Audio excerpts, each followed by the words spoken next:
नमस्कार, आदाब, सत श्री अकाल। स्वागत है आपका एक बार फिर से आपके अपने YouTube channel new ideas YT में।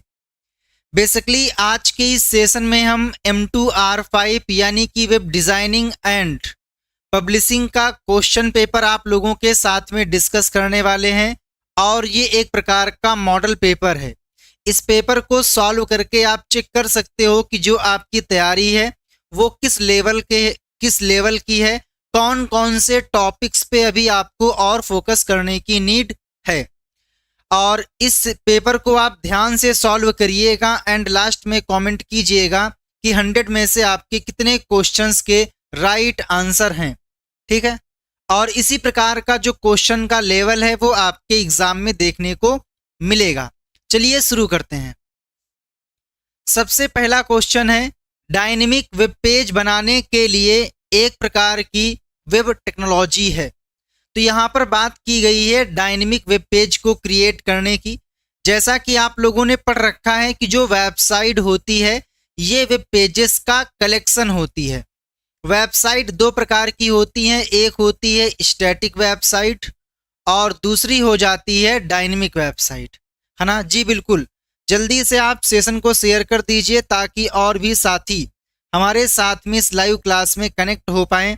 संदीप, KGS, प्रजापति, सालू, शालिनी, अनिका जी, सभी को गुड इवनिंग। देखिए, वेबसाइट क्या होती है तो collection of web pages is called website. Website दो प्रकार की होती है, स्टैटिक वेबसाइट और डायनेमिक वेबसाइट। अगर हमें स्टैटिक टाइप की वेबसाइट क्रिएट करनी है तो हमारे को यहाँ पर कुछ टेक्नोलॉजी का यूज़ करना पड़ेगा, लैंग्वेजेस का यूज करना पड़ेगा। जैसे कि हम लोग यहाँ पर HTML का यूज करेंगे, CSS, जावास्क्रिप्ट और फ्रेमवर्क के रूप में हम W3.CSS या फिर बूटस्ट्रैप का यूज कर सकते हैं, AngularJS का यूज कर सकते हैं। तो ये सारे के सारे वेबसाइट के जो स्टैटिक पार्ट है या आप ये कह सकते हो जो फ्रंट एंड है उसको डेवलप करने में यूज़ किया जाता है।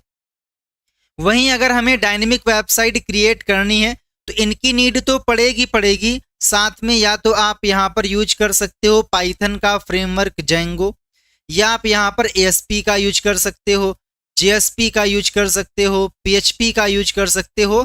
कई प्रकार की लैंग्वेज हैं। तो ऑप्शन सी आएगा ASP। Question number second, web page का उपयोग करके बनाया जा सकता है। बताइए, अगर हमें वेब पेज क्रिएट करना है, तो हम वेब पेज कैसे क्रिएट कर सकते हैं। तो आंसर आएगा कि अगर हमें वेब पेज क्रिएट करना है तो यहाँ पर दो सॉफ्टवेयर की रिक्वायरमेंट होगी। पहला तो चाहिए होगा हमारे को टेक्स्ट एडिटर। क्या चाहिए होगा? Text editor. और चाहिए होगा एक वेब ब्राउज़र। क्या चाहिए होगा? एक चाहिए होगा वेब ब्राउज़र। अच्छा, यहाँ पे हम क्या करेंगे? कोडिंग करेंगे और जो कोडिंग हमने की है उसका जो आउटपुट है उसको देखने के लिए हम यहाँ पर ब्राउज़र का यूज़ करेंगे। तो जो वेब पेजेस हैं वो आप किसी भी एडिटर पे बना सकते हो। ऑप्शन बी आएगा an editor program such as Notepad, notepad++.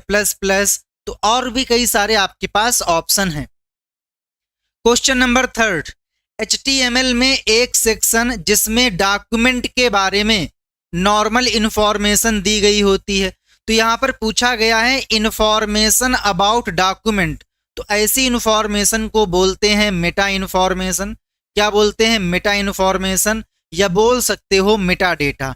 और जो मेटा डेटा होता है उसको हम लोग मेटा टैग के अंदर लिखते हैं और जो ये टैग है ये आप लोगों का हेड सेक्शन में प्लेस किया जाता है। ऑप्शन सी आएगा हेड। क्वेश्चन नंबर 4, निम्न HTML टैग का उपयोग करके कंटेंट को मूविंग टेक्स्ट के रूप में शो करने के लिए किया जाता है। जैसा कि आप लोगों को दिखाई दे रहा होगा कि नीचे साइड में एक टेक्स्ट है जो कि मूव कर रहा है। अगर आपको यही काम अपने वेब पेज में करना है तो कैसे कर सकते हो, आइए जानते हैं। क्योंकि अगर मैं आपके साथ में प्रैक्टिकल करूंगा तो चीज़ें आपके माइंड में सेट हो जाएंगी और जब आप लोगों का प्रैक्टिकल एग्जाम होगा तो उसमें भी आप लोगों को सहायता मिलेगी। ठीक है, तो ये हमने सबलाइम टेक्स्ट एडिटर को ओपन कर लिया है। ठीक है, इस कोड को मैं यहाँ से रिमूव कर देता हूँ। मान लीजिए मैंने यहाँ पे लिखा है H1 के अंदर। ठीक है, मैंने यहाँ पे टाइप किया फॉर एग्जाम्पल M2R5, है ना, वेब डिजाइनिंग, ठीक है, वेब डिजाइनिंग। इसको हमने सेव किया और इसको मैं करता हूं ब्राउजर पे ओपन। तो आप देखोगे यहाँ पर लिख क्या चुका है, web designing M2R5। But requirement मेरे को ये है कि मैं चाहता हूं कि जो ये कंटेंट है ये मूव करे। तो मूव करने के लिए हमें मार्की टैग का यूज करना होगा। तो हम लोग यहाँ पे आएंगे और लगाएंगे मार्की टैग। कौन सा टैग? Marquee tag. और इसके बाद में इसको यहाँ से क्लोज कर दीजिए।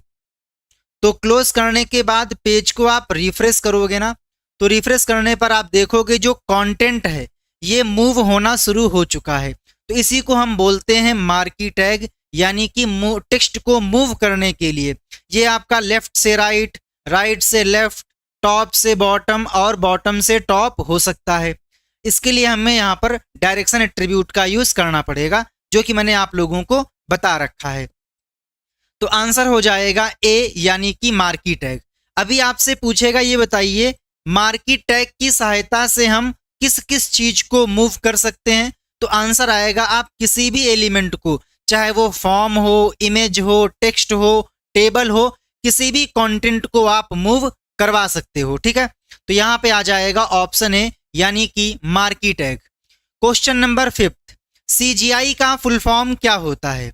तो CGI का मतलब होता है common gateway interface. Option B correct answer हो जाएगा, CGI का full form. Question number 6, SVG का मतलब क्या होता है? बताइए SVG का मतलब क्या होता है? अच्छा, ये SVG इमेज दिखती कैसी है? तो अगर मैं आप लोगों को अपनी वेबसाइट पे लेकर आऊं, अगर मैं आपको अपनी वेबसाइट पर लेकर आऊं, तो आप लोगों को यहाँ पर अगर मैं दिखाऊं कहाँ पर, हाँ, आप लोग आइएगा एग्जामजिला के होम पे। तो जो ये आप लोगों को यहाँ पर छोटी छोटी इमेज दिखाई दे रही है ना, ये एक प्रकार के SVG आइकन है, SVG इमेज हैं। लाइए मैं आपको दिखाता हूँ कि जो ये इमेज है इसके लिए क्या कोडिंग की जाती है। अगर मैं एलिमेंट के ऊपर होवर करूं तो आप यहाँ पर देख पा रहे होगे, एक मिनट, जस्ट अ मिनट, ठीक, मैं माउस का कर्सर इसके ऊपर ले जाता हूँ इमेज के ऊपर, बट यहाँ पर हमने पूरे को डिव कर रखा है। तो आप लोगों को यहीं पे कहीं पे देखने को मिल जाएगी SVG, ठीक है, एक मिनट, चलिए मैं आपको दिखा दूंगा बाद में, क्योंकि अभी हमने थोड़ा इसमें प्रोटेक्शन कर रखा है, ठीक है। तो यहाँ पे SVG का मतलब होता है स्केलेबल वेक्टर ग्राफिक्स। ऑप्शन भी करेक्ट आंसर हो जाएगा क्वेश्चन नंबर 6 के लिए। फोटोशॉप में नई लेयर कैसे बनाएं? अगर हमें फोटोशॉप में नई लेयर लेकर आना है तो इसके लिए हमें क्या करना होगा? तो चलिए इस काम को करते हैं प्रैक्टिकल। तो हमने फोटोशॉप को ओपन किया, ये रहा फोटोशॉप, और जो फोटोशॉप है ये एडोबी कंपनी का प्रोडक्ट है और ये एक प्रकार का प्रोप्राइटरी सॉफ्टवेयर है। हम आएंगे लेयर पे, उसके बाद में न्यू पे क्लिक करेंगे। तो ऑप्शन क्या आएगा? पहले लेयर, इसके बाद में न्यू। तो ऑप्शन बी करेक्ट आंसर होगा। HTML में हेडिंग के कितने लेवल्स हैं? तो जो HTML है ना, जो HTML है ये आप लोगों को 6 प्रकार की हेडिंग प्रोवाइड करती है। ध्यान दीजिएगा, अगर आप लोगों का M1 और M2 का एग्जाम देना है तो ध्यान दीजिएगा, M1 में आपसे पूछेगा कि जो लिब्रे ऑफिस राइटर है ये कितने लेवल की हेडिंग देता है। तो आंसर आएगा लिब्रे ऑफिस राइटर 3 लेवल की हेडिंग देता है। लेकिन अगर आप लोगों का M2 का एग्जाम है तो इसमें जो आपके सिलेबस में HTML है ये 6 लेवल की हेडिंग देता है। कितने लेवल की? 6 लेवल की हेडिंग देता है। सबसे पहले आता है H1 जो कि लार्जेस्ट हेडिंग है। कैसी है? लार्जेस्ट हेडिंग है। और जो सबसे लास्ट का लेवल है दैट इज H6, ये आप लोगों का स्मॉलेस्ट है। कैसा है? ये स्मॉलेस्ट है। तो आंसर आएगा 6, क्योंकि जो HTML है ये 6 लेवल की हेडिंग्स प्रोवाइड करता है। क्वेश्चन नंबर 9, भारत का domain name, the domain name for India is. आप लोगों ने कभी ना कभी किसी वेबसाइट को ओपन किया होगा। फॉर एग्जाम्पल आपने ओपन किया examzilla.in, ठीक, या आपने ओपन किया primegyan.com, या आपने ओपन किया nilit.gov.in। तो आप यहां पर देख पा रहे होगे कि इसके लास्ट में .in आया है, इसमें .com है, इसमें .gov.in है। इनका मतलब क्या है? पहली बात ये है कि इन सभी को हम बोलते हैं TLD, और जो ये वाला है ये पार्ट, इसको बोलते हैं SLD। क्या बोलते हैं? इसको बोलते हैं SLD। ठीक है, तो जो .in है जिसको बोलते हैं TLD, टॉप लेवल डोमेन, ये बताता है कि ये इंडिया की वेबसाइट है, या फिर जो इसमें कंटेंट है वो इंडिया के लिए है। ठीक है, .com का मतलब होता है कॉमर्शियल, और .gov.in का मतलब होता है कि भैया जो ये वेबसाइट है ये इंडिया की गवर्नमेंट यानी कि भारत सरकार की वेबसाइट है। ठीक है, ओके। अगर हम बात करें SLD के बारे में तो इसका फुल फॉर्म होता है सेकेंड लेवल डोमेन। क्या होता है? Second level domain. तो यहां पर पूछा गया था इंडिया के लिए डोमेन नेम, तो आंसर आएगा ऑप्शन सी .in।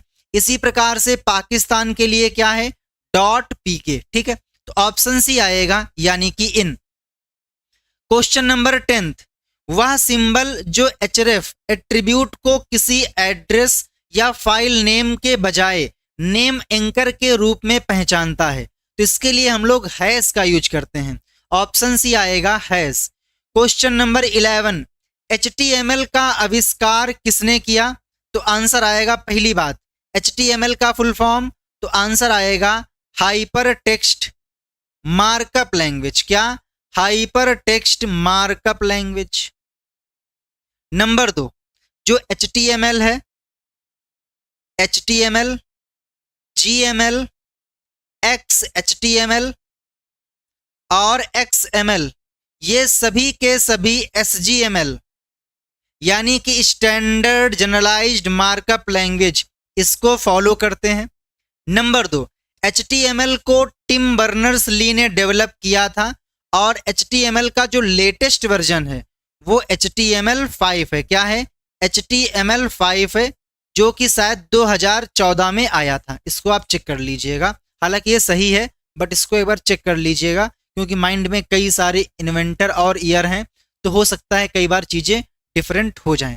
बताइए, अगर हमें किसी कंटेंट को हाईलाइट करना है, किसी कंटेंट को मार्क करना है, तो ऐसे केस में हम कौन से टैग का यूज करेंगे? फॉर एग्जाम्पल हमारे पास ये आउटपुट है, मैं चाहता हूं कि जो इसमें R5 है ना, इसको मैं हाईलाइट करना चाहता हूं, है ना। जो ये R5 है इसको मैं हाईलाइट करना चाहता हूं, तो ये काम कैसे कर सकता हूं? तो मैं आऊंगा R5 के पास में और यहां पे लिखूंगा मार्क टैग। ठीक है, मैं आप लोगों के कमेंट्स को पिक करता रहूंगा, बट अभी क्या है कि थोड़ा सा क्लास हमको जल्दी कंप्लीट करनी है, इसके बाद में M4 की क्लास भी है, तो चीज़ों को यहाँ पर थोड़ा सा स्पीड में लेना पड़ेगा। पेज को हमने रिफ्रेश किया तो आप लोगों को यहाँ पर दिख रहा होगा कि जो R5 है इसको हाईलाइट कर दिया गया है, और हाईलाइट करने के लिए हम लोगों ने यहाँ पे मार्क टैग का यूज किया है। तो इस मार्क टैग के अंदर जो भी आप लिखोगे ये उसको हाईलाइट कर देगा। लाइक हमने कर दिया R5.1, तो अभी आप देखोगे यहाँ पर R5.1 कंप्लीटली हाईलाइट है, बाकी अनहाईलाइट है। ठीक है, तो आंसर क्या आएगा? आंसर आएगा मार्क, ऑप्शन ए। और ये HTML5 का टैग है। एडोबी फोटोशॉप के समान एक इमेज एडिटर, आप लोगों ने चैप्टर 7 में पढ़ा होगा फोटो एडिटर के बारे में, जिसमें आप जानते हो कि फोटो एडिटर एडिटिंग क्या होती है, मार्केट में कौन कौन से सॉफ्टवेयर्स हैं और कौन कौन से एप्लीकेशन हैं। जैसा कि पता है आप लोगों की जो फोटोशॉप है ये 1987 में दो भाई थे, है ना, उनके द्वारा डेवलप किया गया था, और प्रेजेंट टाइम में ये एडोबी कंपनी का प्रोडक्ट है। फोटोशॉप को यूज करने के लिए आप लोगों को पेमेंट करना होता है, जिसका मतलब ये है कि जो फोटोशॉप है एक प्रकार का प्रोप्राइटरी सॉफ्टवेयर है, या बोल सकते हो क्लोज सोर्स सॉफ्टवेयर है। नंबर 2, एडोब फोटोशॉप का अल्टरनेटिव है GIMP शॉप, जो कि फ्री है। कैसा है? जो कि फ्री है। ऑप्शन डी आएगा GIMP shop. Question number 14, web crawler के नाम से भी जाना जाता है, जो स्पाइडर होता है ना उसको हम लोग क्रॉलर भी कहते हैं। ऑप्शन सी राइट आंसर होगा। 15 पे आइए, गूगल सेवा इसका एक एग्जाम्पल है। बताइए इनमें से वो कौन सी सर्विस है जो कि गूगल के द्वारा प्रोवाइड की जाती है? पहली बात, google.com आप लोगों ने यूज किया होगा google.com। तो google.com है क्या? तो एक प्रकार की वेबसाइट है। क्या है?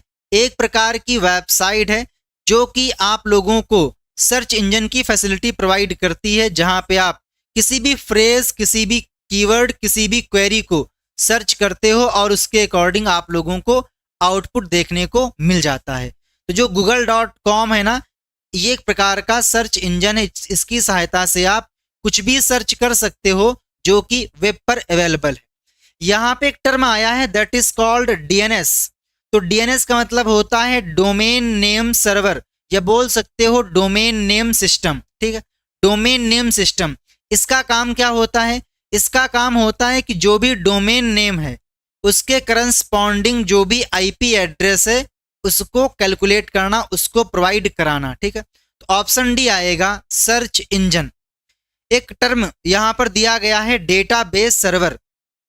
तो किन्हीं 3 डेटाबेस सर्वर के नाम आप लोग मुझे कमेंट करके बताइए। केजीएस, सम्राट, हाँ बिल्कुल कौन खान है, शमत खान, गायत्री, शिवम, रीतु, सालू, सचिन, एटीट्यूड, आदर्श, दीपाली, देवेंद्र। बहुत बढ़िया। चलिए क्वेश्चन नंबर 16 पे आइए। JavaScript is a age used to enable programmatic access to object within other application. तो कहने का मतलब क्या है? कहने का मतलब ये है कि जो जावा स्क्रिप्ट है ना, ये एक प्रकार की स्क्रिप्टिंग लैंग्वेज है। ठीक है, जावा स्क्रिप्ट क्या है? एक प्रकार की स्क्रिप्टिंग लैंग्वेज है। ऑप्शन ए आ जाएगा। जावा स्क्रिप्ट की जो फाइल होती है उसका फाइल एक्सटेंशन .js होता है, और जो जावा स्क्रिप्ट का कोड होता है उसे हम लोग स्क्रिप्ट टैग के अंदर लिखते हैं। ठीक है, तो इसमें आएगा ऑप्शन ए स्क्रिप्टिंग लैंग्वेज। ठीक है, क्वेश्चन नंबर 17। एक पारदर्शी सीट की तरह है जिस पर यूजर पेंटिंग कर सकता है।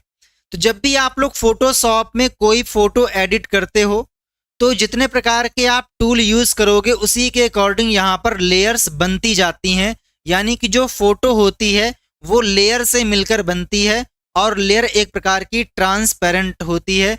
जितने में आप कुछ काम करोगे उतना ओनली एरिया लेगा, बाकी को वो ट्रांसपेरेंट रखता है। तो यहाँ पे आ जाएगा लेयर्स, ऑप्शन बी। हाँ जी बिल्कुल सही है।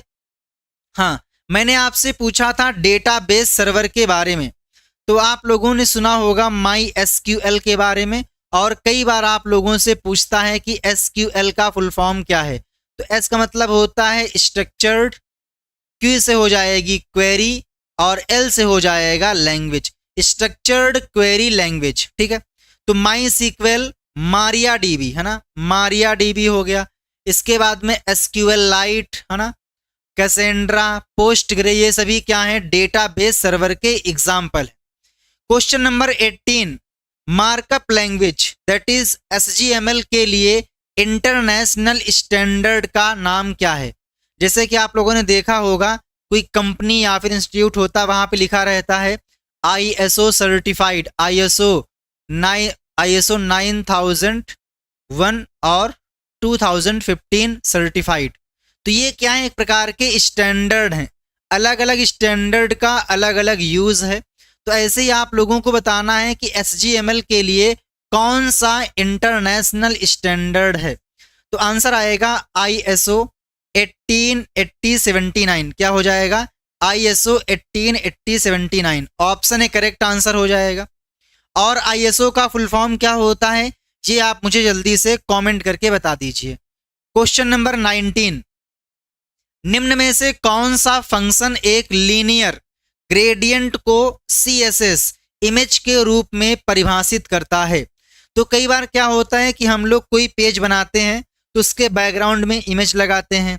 कई बार क्या होता है पेज में लगा देते हैं कलर बैकग्राउंड में, और कई बार क्या होता है कि हमें बैकग्राउंड में एक से अधिक कलर लगाने की नीड पड़ती है। तो ऐसे केस में हम लोग ग्रेडियंट का यूज करते हैं। तो अगर हमें लीनियर टाइप का लगाना है तो हमें यहाँ पर लीनियर ग्रेडियंट फंक्शन का यूज करना होगा। ऑप्शन बी आएगा। 20। इनमें से किस टूल को पेंटिंग टूल कहा जाता है?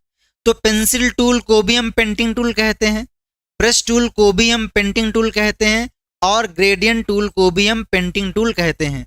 डी आ जाएगा all of this. 21, web browser एक साइड सॉफ्टवेयर प्रोग्राम है जो इंटरनेट पर वेब सर्वर के साथ कम्युनिकेशन करता है और यूज़र द्वारा डिज़ायर्ड इंफॉर्मेशन के लिए रिक्वेस्ट करता है। तो ध्यान दीजिएगा, जैसा कि आपको पता है कि जो वेबसाइट्स होती हैं ना, ये क्लाइंट सर्वर मॉडल पर आधारित है। क्लाइंट क्या करेगा, वेबसाइट के लिए रिक्वेस्ट करेगा और जो सर्वर है वो वेबसाइट को क्लाइंट के कंप्यूटर पे प्रोवाइड कर देगा। तो जो ब्राउज़र होता है ना, इसको हम लोग क्लाइंट साइड सॉफ्टवेयर या फिर क्लाइंट मशीन भी कहते हैं। ठीक है, ऑप्शन ए आ जाएगा क्लाइंट। और आपको पता है कि जो क्लाइंट मशीन होती है दैट इज ब्राउज़र, वहीं पे HTML, CSS और जावा स्क्रिप्ट का जो कोड है इसको एग्जीक्यूट किया जाता है, इंटरप्रिटेट किया जाता है। ए आएगा यानी कि क्लाइंट। 22, जावा स्क्रिप्ट में वैल्यू और टाइप दोनों की जांच करने के लिए किस ऑपरेटर का उपयोग किया जाता है।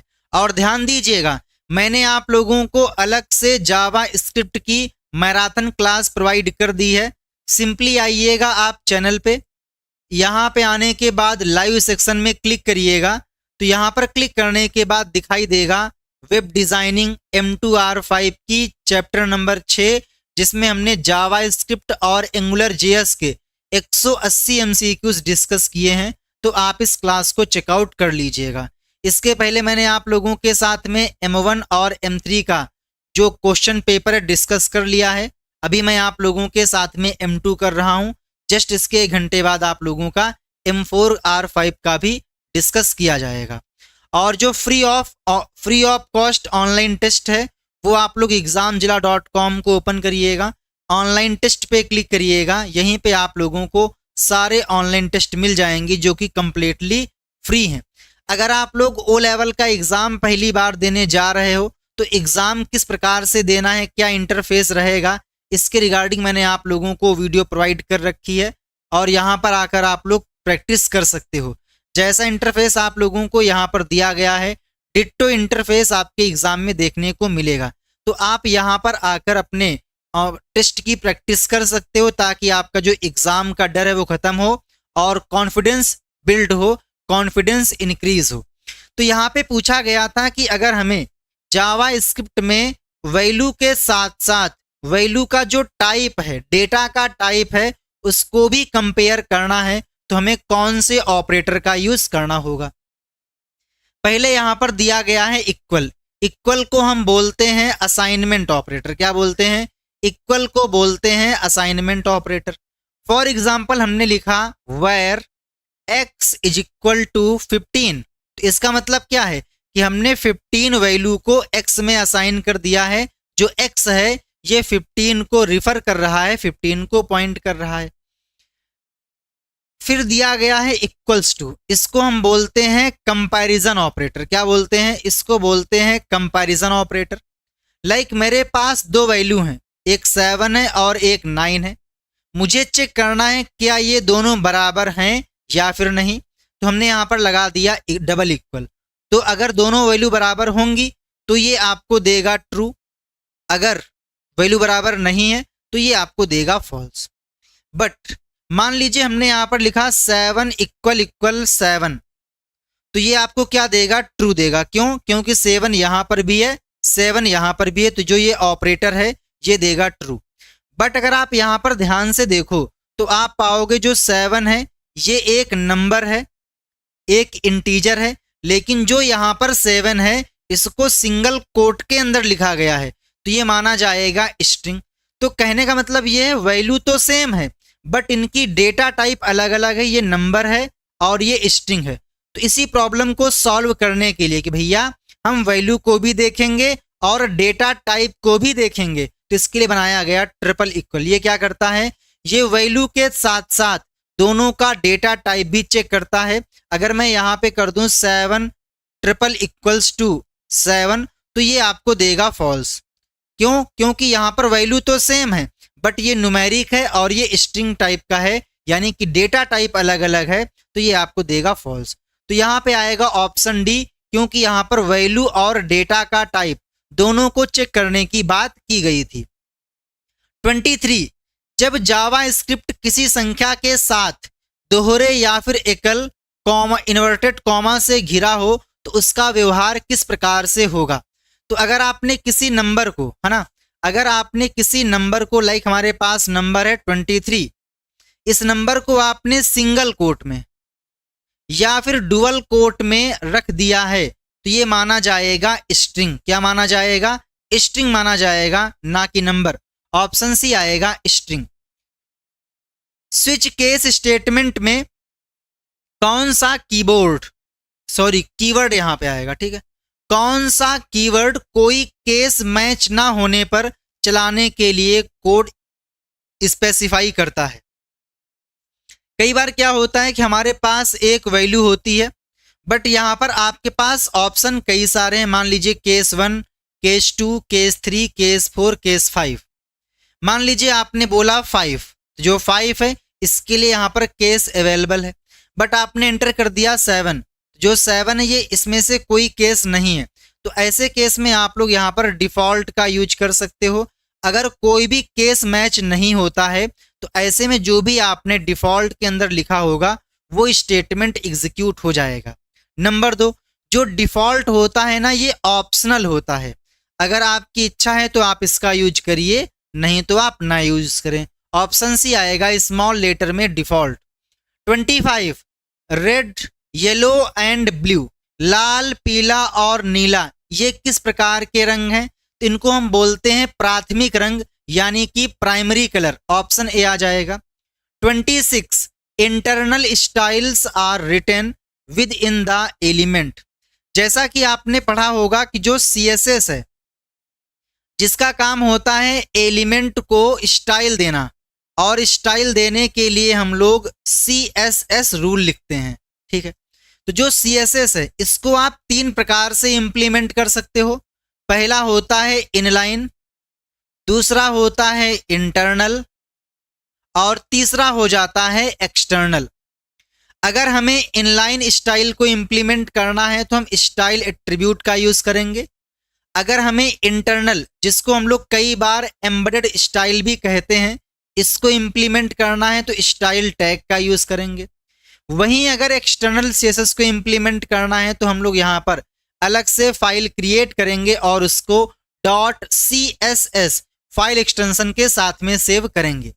यहाँ पर पूछा गया था इंटरनल के बारे में, तो आप टिक करेंगे स्टाइल टैग, ऑप्शन ए आएगा। और जो ये टैग होता है इसको हम हेड सेक्शन में लिखते हैं। 27, फोटोशॉप में Ctrl+Shift+Alt+B, जो ये की कॉम्बिनेशन है इसका यूज हम क्यों करते हैं या फिर इसका क्या यूज है। बहुत बढ़िया। पारुल, सालू, शिवम, अंशिका, राहुल, HK गेमिंग, गायत्री, हर्ष, शमद, अभिषेक, राहुल, बहुत बढ़िया। आई होप कि आप लोगों ने सेशन को लाइक कर दिया होगा। अगर आप लोगों को MCQs की तैयारी अच्छे से करनी है, प्रीमियम MCQs भी आप लोगों को चाहिए, तो आप मात्र 92 रुपीज़ का बैच इसमें आप इनरोल कर सकते हो ताकि आप लोगों की तैयारी बेहतर हो पाए। क्योंकि आपके एग्जाम में हर टाइप के क्वेश्चंस आएंगे, तो स्टोर पे आइएगा और यहीं पे आपको मिल जाएगा MCQ का बैच, जो कि मात्र 92 रुपीज़ में है। और इसमें आपको ये मेन जो कंटेंट है वो ये है, और भी यहाँ पर आपको 1700 MCQs की जो PDF है और जो कंटेंट है देखने को मिल जाएगा। तो आप यहाँ पर क्लिक करके बैच में इनरोल कर सकते हो या फिर दिए गए WhatsApp नंबर पे कांटेक्ट कर सकते हो। ध्यान दीजिएगा, अगर हमें ब्लैक एंड व्हाइट इफेक्ट को इंप्लीमेंट करना है तो इसके लिए हम Ctrl+Shift+Alt+B इस शॉर्टकट की कॉम्बिनेशन को यूज करेंगे। ऑप्शन ए आएगा black and white. Just a minute. Okay, आप लोगों से पूछेगा कि ये बताइए, अगर हम लोग फोटोशॉप पे कोई फाइल एडिट कर रहे हैं, कोई इमेज को एडिट कर रहे हैं, तो बताइए, तो ऐसे केस में डिफॉल्ट रूप से इमेज का नाम क्या होता है? तो आप लोगों को यहाँ पर दिख रहा होगा कि अगर हमने फोटोशॉप में कोई इमेज फाइल क्रिएट किया है तो उसका डिफॉल्ट नेम क्या होता है? अनटाइटल्ड 1। नंबर 2, आपसे बोलेगा कि जो फोटोशॉप है ये कितने प्रकार के कलर मोड प्रोवाइड करता है। तो यहाँ पे बिटमैप भी है, ग्रे स्केल भी है, RGB भी है और CMYK भी है और यहाँ पर लैब कलर है। RGB का full form red green blue होता है। CMYK का फुल फॉर्म सियान मेजेंटो येलो और ब्लैक होता है। नंबर 2, आपसे बोलेगा कि जो फोटोशॉप की न्यू इमेज फाइल विंडो है इसमें कंटेंट में कौन सा ऑप्शन है या फिर कौन सा ऑप्शन नहीं है। तो वाइट भी है, बैकग्राउंड कलर भी है और ट्रांसपेरेंट भी है। 3 प्रकार के आप लोग यहाँ पर बैकग्राउंड ले सकते हो। तो इन चीज़ों को आप याद रखिए, बारीकी से बारीकी चीज़ें आप लोगों से पूछ लेता है। ठीक है। क्वेश्चन नंबर 28, गोल आकार में सिलेक्शन करने के लिए किस टूल का उपयोग किया जाता है। अगर हमें राउंड शेप में सिलेक्शन करना है तो इसके लिए हमें इलिप्स टूल का यूज़ करना होगा। अगर आप यहाँ पर ध्यान से देखें तो ये हमारे पास टूल पैलेट है जहाँ पे डिफरेंट टाइप के टूल्स आप लोगों को देखने को मिलेंगे और जब भी आप टूल के ऊपर लेकर जाओगे तो जो उसकी शॉर्टकट की है वो भी आप लोगों को देखने को मिल जाएगी। जैसे कि अगर हमने किसी ऑब्जेक्ट को सेलेक्ट कर रखा है, उसको मूव करना है, तो मूव करने के लिए हम लोगों को मूव टूल की रिक्वायरमेंट होती है जिसकी शॉर्टकट की वी होती है। इसी प्रकार से मैजिक वॉन्ड टूल की शॉर्टकट की W है, लैसो टूल के लिए L है, क्रॉप टूल के लिए C है, स्लाइस टूल के लिए K है, ब्रश टूल के लिए B है, हीलिंग ब्रश टूल के लिए J है, क्लॉन स्टंप के लिए S है, हिस्ट्री ब्रश टूल के लिए Y है। तो यहाँ पर आप लोगों को डिफरेंट टाइप के टूल्स देखने को मिल जाते हैं, यहीं से आपके एग्जाम में MCQ बनते हैं। 29, इंटरनेट पर शो होने वाली वेबसाइट के डिज़ाइन को क्या कहते हैं। तो जब भी आप लोग किसी वेबसाइट को बनाने की इच्छा रखते हो तो सबसे पहले आपको सोचना होता है कि आपको वेबसाइट में क्या कंटेंट प्रोवाइड करना है, यानी कि आप कंटेंट क्या देने वाले हो। नंबर 2, वेबसाइट का लुक कैसा रहेगा कि भैया वेबसाइट के फ्रंट में ये ऑप्शन रहेंगे, यहाँ पे ये चीज़ रहेगी, यहाँ पे इमेज रहेगी, यहाँ पे इतने बड़े फॉन्ट में ये हमको दिखाना है। तो कहने का मतलब ये है कि पहले आप वेबसाइट को डिज़ाइन करते हो, देन उसके बाद में वेबसाइट को डेवलप करना शुरू करते हो। तो पहला टर्म क्या होता है, that is called web design. Option A आ जाएगा वेब डिज़ाइन। क्वेश्चन नंबर 30, निम्न में से कौन सा CSS सेलेक्टर जांचे गए एलिमेंट का चयन करता है। यानी कि मान लीजिए हमारे पास कोई फॉर्म है, तो फॉर्म में कौन कौन से फील्ड को चेक किया गया है उन्हें हमें सेलेक्ट करना है। तो इसके लिए हमें स्यूडो क्लॉज चेक्ड का यूज करना होगा। ऑप्शन ए आ जाएगा। ठीक है। Question number next, identify wrong pair. बताइए इनमें से कौन सी जोड़ी गलत है, सही मैच नहीं है। तो पहला दिया गया है ओपन इंक्रीमेंटल सर्च पैनल, जिसकी शॉर्टकट की है Ctrl+I। चलिए चलते हैं सबलाइम पे। अगर आप सबलाइम में आओ तो पहली बात 1 2 3 4 5 6 7 8 9 10 सबलाइम टेक्स्ट एडिटर में कितने मेन्यू हैं, तो आंसर आएगा टोटल 10 मेन्यू है। अगर आप आओगे फाइंड में तो यहाँ पर दिखाई देगा फाइंड इन फाइल्स, जिसकी शॉर्टकट की Ctrl+Shift+F है। इसके बाद में यहाँ पर दिखाई देगा रिप्लेस, रिप्लेस की शॉर्टकट की Ctrl+H है। इसके बाद में दिया गया है इंक्रीमेंटल सर्च, या बोल सकते हो इंक्रीमेंटल फाइंड, जिसकी शॉर्टकट की Ctrl+I है। यानी कि ये तीनों शॉर्टकट की सही है, तो ऑप्शन डी आएगा ऑल आर करेक्ट। 32, TIFF का मतलब क्या है। तो TIFF जो कि एक प्रकार का इमेज फाइल फॉर्मेट है, इसका full form tagged image file format होता है। ऑप्शन ए करेक्ट आंसर होगा। 33 पे आइए। 2 वेरिएबल्स, एक है नेम और एक है एज, इसे हमें क्या करना है, इनिशियलाइज करना है डिव एलिमेंट के साथ में। तो इसके लिए कौन सा यहां पर स्टेटमेंट लिखा जाएगा, बताइए।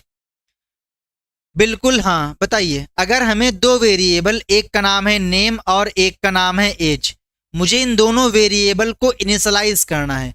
इनिशियलाइज का मतलब ये होता है वेरिएबल में वैल्यू को देना, वैल्यू को असाइन करना। ठीक है। लाइक हमने लिखा फॉर एग्जाम्पल वेर ए, तो इसको बोलेंगे हमने ए नाम के वेरिएबल को डिक्लेयर किया है, बट हमने लिख दिया where a is equal to 5, तो इसका मतलब ये है कि हमने a नाम के वेरिएबल को 5 से इनिशियलाइज कर दिया है।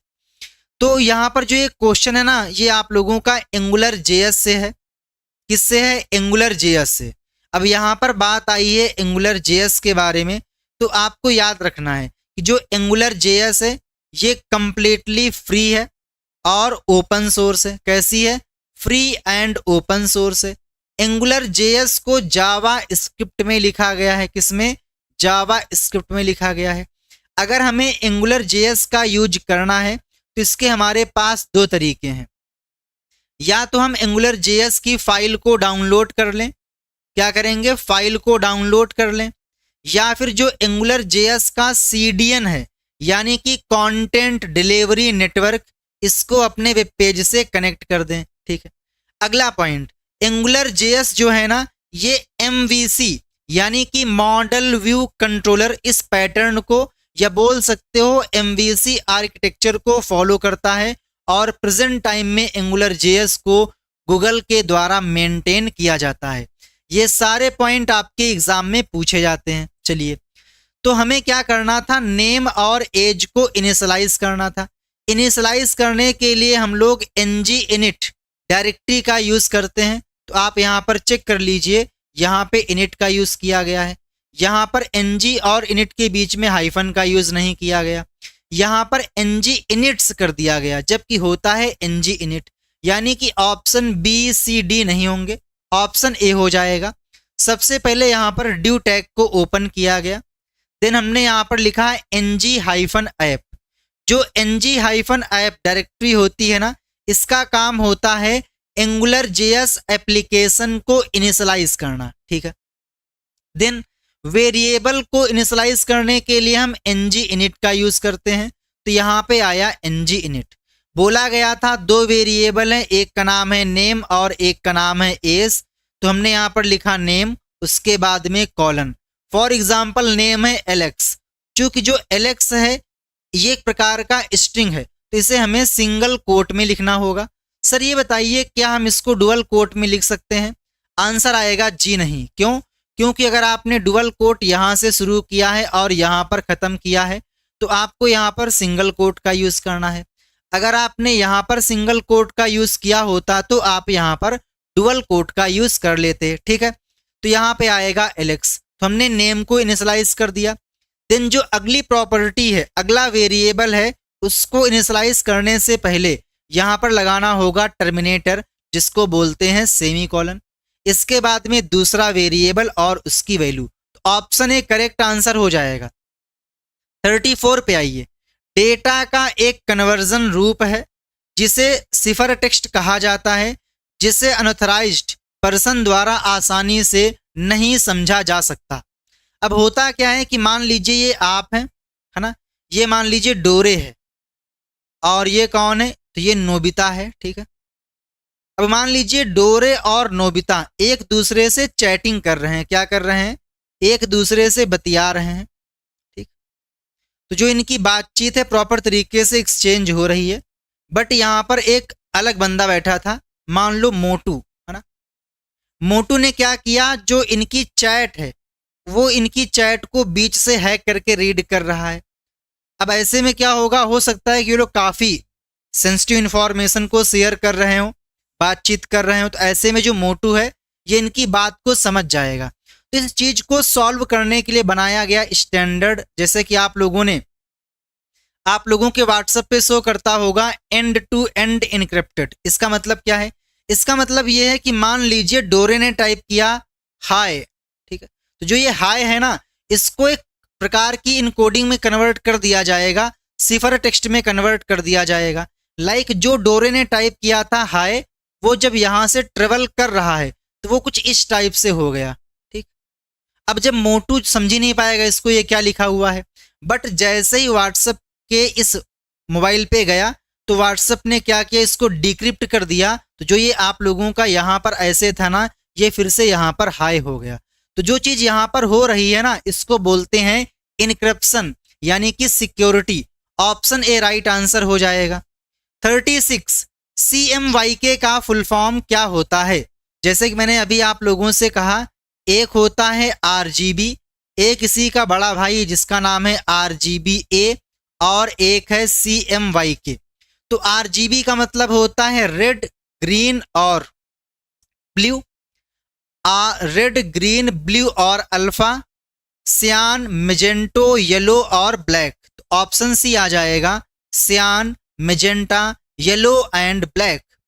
37, किसी टेक्स्ट में अपर केस और लोअर केस वर्ड को स्पेसिफाई करने के लिए किस प्रॉपर्टी का प्रयोग किया जाता है? तो ध्यान दीजिएगा, अगर हमें किसी टेक्स्ट को लोअर केस में या फिर अपर केस में कन्वर्ट करना है तो कहीं ना कहीं आप यहाँ पर टेक्स्ट में फिल्टर को इंप्लीमेंट कर रहे हो, टेक्स्ट को ट्रांसफॉर्म कर रहे हो।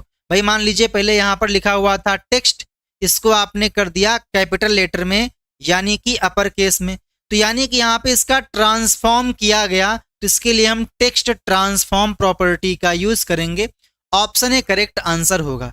आप मुझे बताइए, अगर हमें किसी टेक्स्ट का कलर चेंज करना है, क्या अगर हमें किसी टेक्स्ट का कलर चेंज करना है तो इसके लिए कौन सी प्रॉपर्टी का यूज किया जाता है? नंबर 2, प्रॉपर्टी को अलग करने के लिए हम कौन से चिन्ह का प्रयोग करते हैं? इन दोनों के आंसर आप लोग मुझे कमेंट करके बताएंगे। 38, निम्न जावा स्क्रिप्ट का आउटपुट क्या होगा? बताइए जी, जो यहां पर प्यारा सा नन्हा सा कोड दिया गया है, इसका आउटपुट क्या होगा? तो पहली बात, यहां पर लिखा हुआ है स्क्रिप्ट, इसका मतलब यह है कि जो यहां पर कोडिंग दी गई है ना, वो जावा स्क्रिप्ट की कोडिंग है। देन यहां पे लिखा हुआ है कॉन्स्ट। कॉन्स्ट क्या है? एक प्रकार का कीवर्ड है जिसकी सहायता से हम कांस्टेंट वेरिएबल को डिक्लेयर करते हैं, ठीक है। देन यहां पर लिखा हुआ है माई एरे। माई एरे क्या है? तो आप बोलोगे सर माई एरे एरे का नाम है। नंबर 2, यहां पर लगाया गया है स्क्वायर ब्रैकेट। तो जो एरे के आइटम होते हैं ना, जो एरे के आइटम होते हैं, या बोल सकते हो जो एरे के एलिमेंट होते हैं, उसको हम स्क्वायर ब्रैकेट के अंदर रखते हैं। हाँ बिल्कुल सही है। अगर हमें टेक्स्ट का कलर चेंज करना है तो इसके लिए हम लोग कलर प्रॉपर्टी का यूज करेंगे। नंबर 2, प्रॉपर्टी को सेपरेट करने के लिए हम लोग सेमी कॉलन का यूज करते हैं। ये आपका सेमी कॉलन है, ठीक है, ये आपने पढ़ लिया। अब इसके बाद में क्या होगा? एक मिनट रुकिएगा जरा, यहाँ पे किसी की कॉल आ रही है, इसको मैंने आज डिसबैलेंस करना भूल गया हूं मैं, कोई बात नहीं। हाँ चलिए, अच्छा अब यहाँ पर HELLO ये क्या है? तो आप बोलोगे ये हैं एरे के आइटम। अच्छा, जब भी एरे की बात आएगी, चाहे वो जावा स्क्रिप्ट हो, पाइथन हो, C++, जावा, PHP, कोई भी लैंग्वेज हो, तो आप ये मान लीजिए कि जो इंडेक्सिंग है वो 0 से शुरू होगी। तो आप ये कह सकते हो कि H का इंडेक्स होगा 0, E का इंडेक्स होगा 1, L का इंडेक्स होगा 2, इस वाले L का इंडेक्स होगा 3 और इस O का इंडेक्स होगा 4, ठीक है, कोई बात नहीं। फिर यहां पर लिखा हुआ है डॉक्यूमेंट डॉट राइट और ब्रैकेट में माई एरे इंडेक्स ऑफ 0। तो यहां पर किसको बुलाया गया? माई एरे को। माई एरे यहां पर था, बोला गया भैया तुम्हारे घर में 0 इंडेक्स पे कौन है? तो मालूम पड़ा 0 इंडेक्स पे बैठा हुआ है H। तो यहां से क्या प्रिंट होगा? यहां से प्रिंट होगा H स्मॉल लेटर में, ठीक है। देन कंट्रोल यहां पे आया, लिखा हुआ है डॉक्यूमेंट डॉट राइट माई एरे। तो माई एरे ये है भाई, तेरे घर पे 1 इंडेक्स पे कौन है? तो 1 इंडेक्स पे कौन है? E। तो यहां से आ जाएगा E। तो आंसर के रूप में क्या आ जाएगा? H और E, ठीक है, H और E। 39, एक सर्च इंजन टूल जो यूजर के अनुरोधों को कई अन्य सर्च इंजन और डेटाबेस को भेजता है और रिजल्ट की एक लिस्ट में एकत्रित करता है। तो ध्यान दीजिएगा, मान लीजिए आप लोग सर्च इंजन के रूप में यूज करते हो google.com का। किसका? google.com का। मैं थोड़ा इसको यहाँ पे एक्सप्लेन कर देता हूँ, जस्ट अ मिनट। तब तक आप सेशन को शेयर कर दीजिए और लाइक कर दीजिए, ठीक। चलिए ध्यान से देखिएगा। पहली बात यह है कि मान लीजिए आपके पास कोई प्रॉब्लम है, मान लीजिए आपको M2R5 का जो क्वेश्चन पेपर है वो डाउनलोड करना है। तो आपने तुरंत खोला google.com इसका आ गया सर्च बॉक्स और आपने टाइप कर दिया भैया हमको M2R5 की PDF ला कर दो। ठीक है, तो आपने क्लिक किया, जो google.com है ये क्या करेगा, ये अपने डेटाबेस में जाएगा। ठीक है, अपने डेटाबेस में जाएगा, जो क्वेरी आपने लिखी है उसको यहाँ पर देखेगा कौन सी क्वेरी एग्जैक्ट मैच कर रही है। जो क्वेरी आपके क्वेश्चन से मैच कर रही होगी वही रिजल्ट आप लोगों को यहाँ पर दिखा देगा। तो इसको हम बोलते हैं SERP। ठीक है, इसी प्रकार से मान लीजिए आपने बोला कि भाई मैं google.com का यूज नहीं करता हूं, मैं यूज करता हूं yahoo.com। तो आपने क्या किया, yahoo.com को ओपन किया, जो इसका सर्च बॉक्स था वहां पे आपने लिखा क्वेरी लाइक M2R5 PDF। तो क्या करेगा, जो yahoo.com है ये अपने डेटाबेस में जाएगा। डेटाबेस में जाने के बाद जो आपने यहाँ पर कीवर्ड एंटर किया है उसको देखेगा अपने डेटाबेस में, जो एग्जैक्ट मैच कर रहा होगा, जो सबसे रिलेवेंट होगा वो आप लोगों के सामने दिखा देगा। ठीक है, ठीक है, ओके। अब मान लीजिए आपको लगा नहीं भैया मुझे yahoo.com का यूज नहीं करना है, तो आपने क्या किया, किसी अदर लाइक bing.com को ओपन किया और सेम क्वेरी को यहाँ पर लिखा, और बिंग क्या करेगा, अपने डेटाबेस में जाएगा, क्वेरी को सर्च करेगा और आपके सामने रिजल्ट दिखा देगा। तो google.com, yahoo.com, altavista.com, bing.com ये सभी क्या हैं, सर्च इंजन के एग्जाम्पल हैं। बेसिकली जब भी आप कोई क्वेरी यहाँ पे टाइप करते हो तो जिस भी सर्च इंजन में आपने टाइप किया होगा वो अपने डेटाबेस में जाएगा और क्वेरी को सर्च करेगा। बट एक और टर्म होता है दैट इज कॉल्ड DuckDuckGo। क्या है, DuckDuckGo। जो DuckDuckGo है ना, ये एक प्रकार का क्या है, एक प्रकार का मेटा सर्च इंजन। ये क्या है, ये एक प्रकार का मेटा सर्च इंजन है। मान लीजिए आपके पास कोई प्रॉब्लम थी, उसको सॉल्व करने के लिए आपने ओपन किया DuckDuckGo.com। तो ये क्या करेगा, आपके सामने एक बॉक्स देगा, बॉक्स में आपने टाइप किया M2R5 PDF। तो अब जो DuckDuckGo है ना, जो कि मेटा सर्च इंजन है, इसका अपना कोई डेटाबेस नहीं है। क्या, इसका कोई अपना डेटाबेस नहीं है। तो ये क्या करेगा, जो भी सर्च इंजन इसमें लिंक किए गए होंगे उन सभी सर्च इंजन को इस क्वेरी को भेजेगा। वहां अलग अलग सर्च इंजन पे जो भी इससे एसोसिएट होंगे सभी पे सर्च किया जाएगा, सारे सर्च इंजन इसको रिजल्ट देंगे। देन जो ये DuckDuckGo है, मेटा सर्च इंजन है, उन रिजल्ट को अपने एल्गोरिदम के अकॉर्ड सेटिंग करेगा, देन आपके सामने दिखा देगा। तो कहने का मतलब क्या है, कहने का मतलब यह है कि जो मेटा सर्च इंजन है इसका अपना कोई डेटाबेस नहीं होता है। पहली बात, आपसे पूछेगा इनमें से कौन सा कथन सही है या फिर कौन सा कथन गलत है।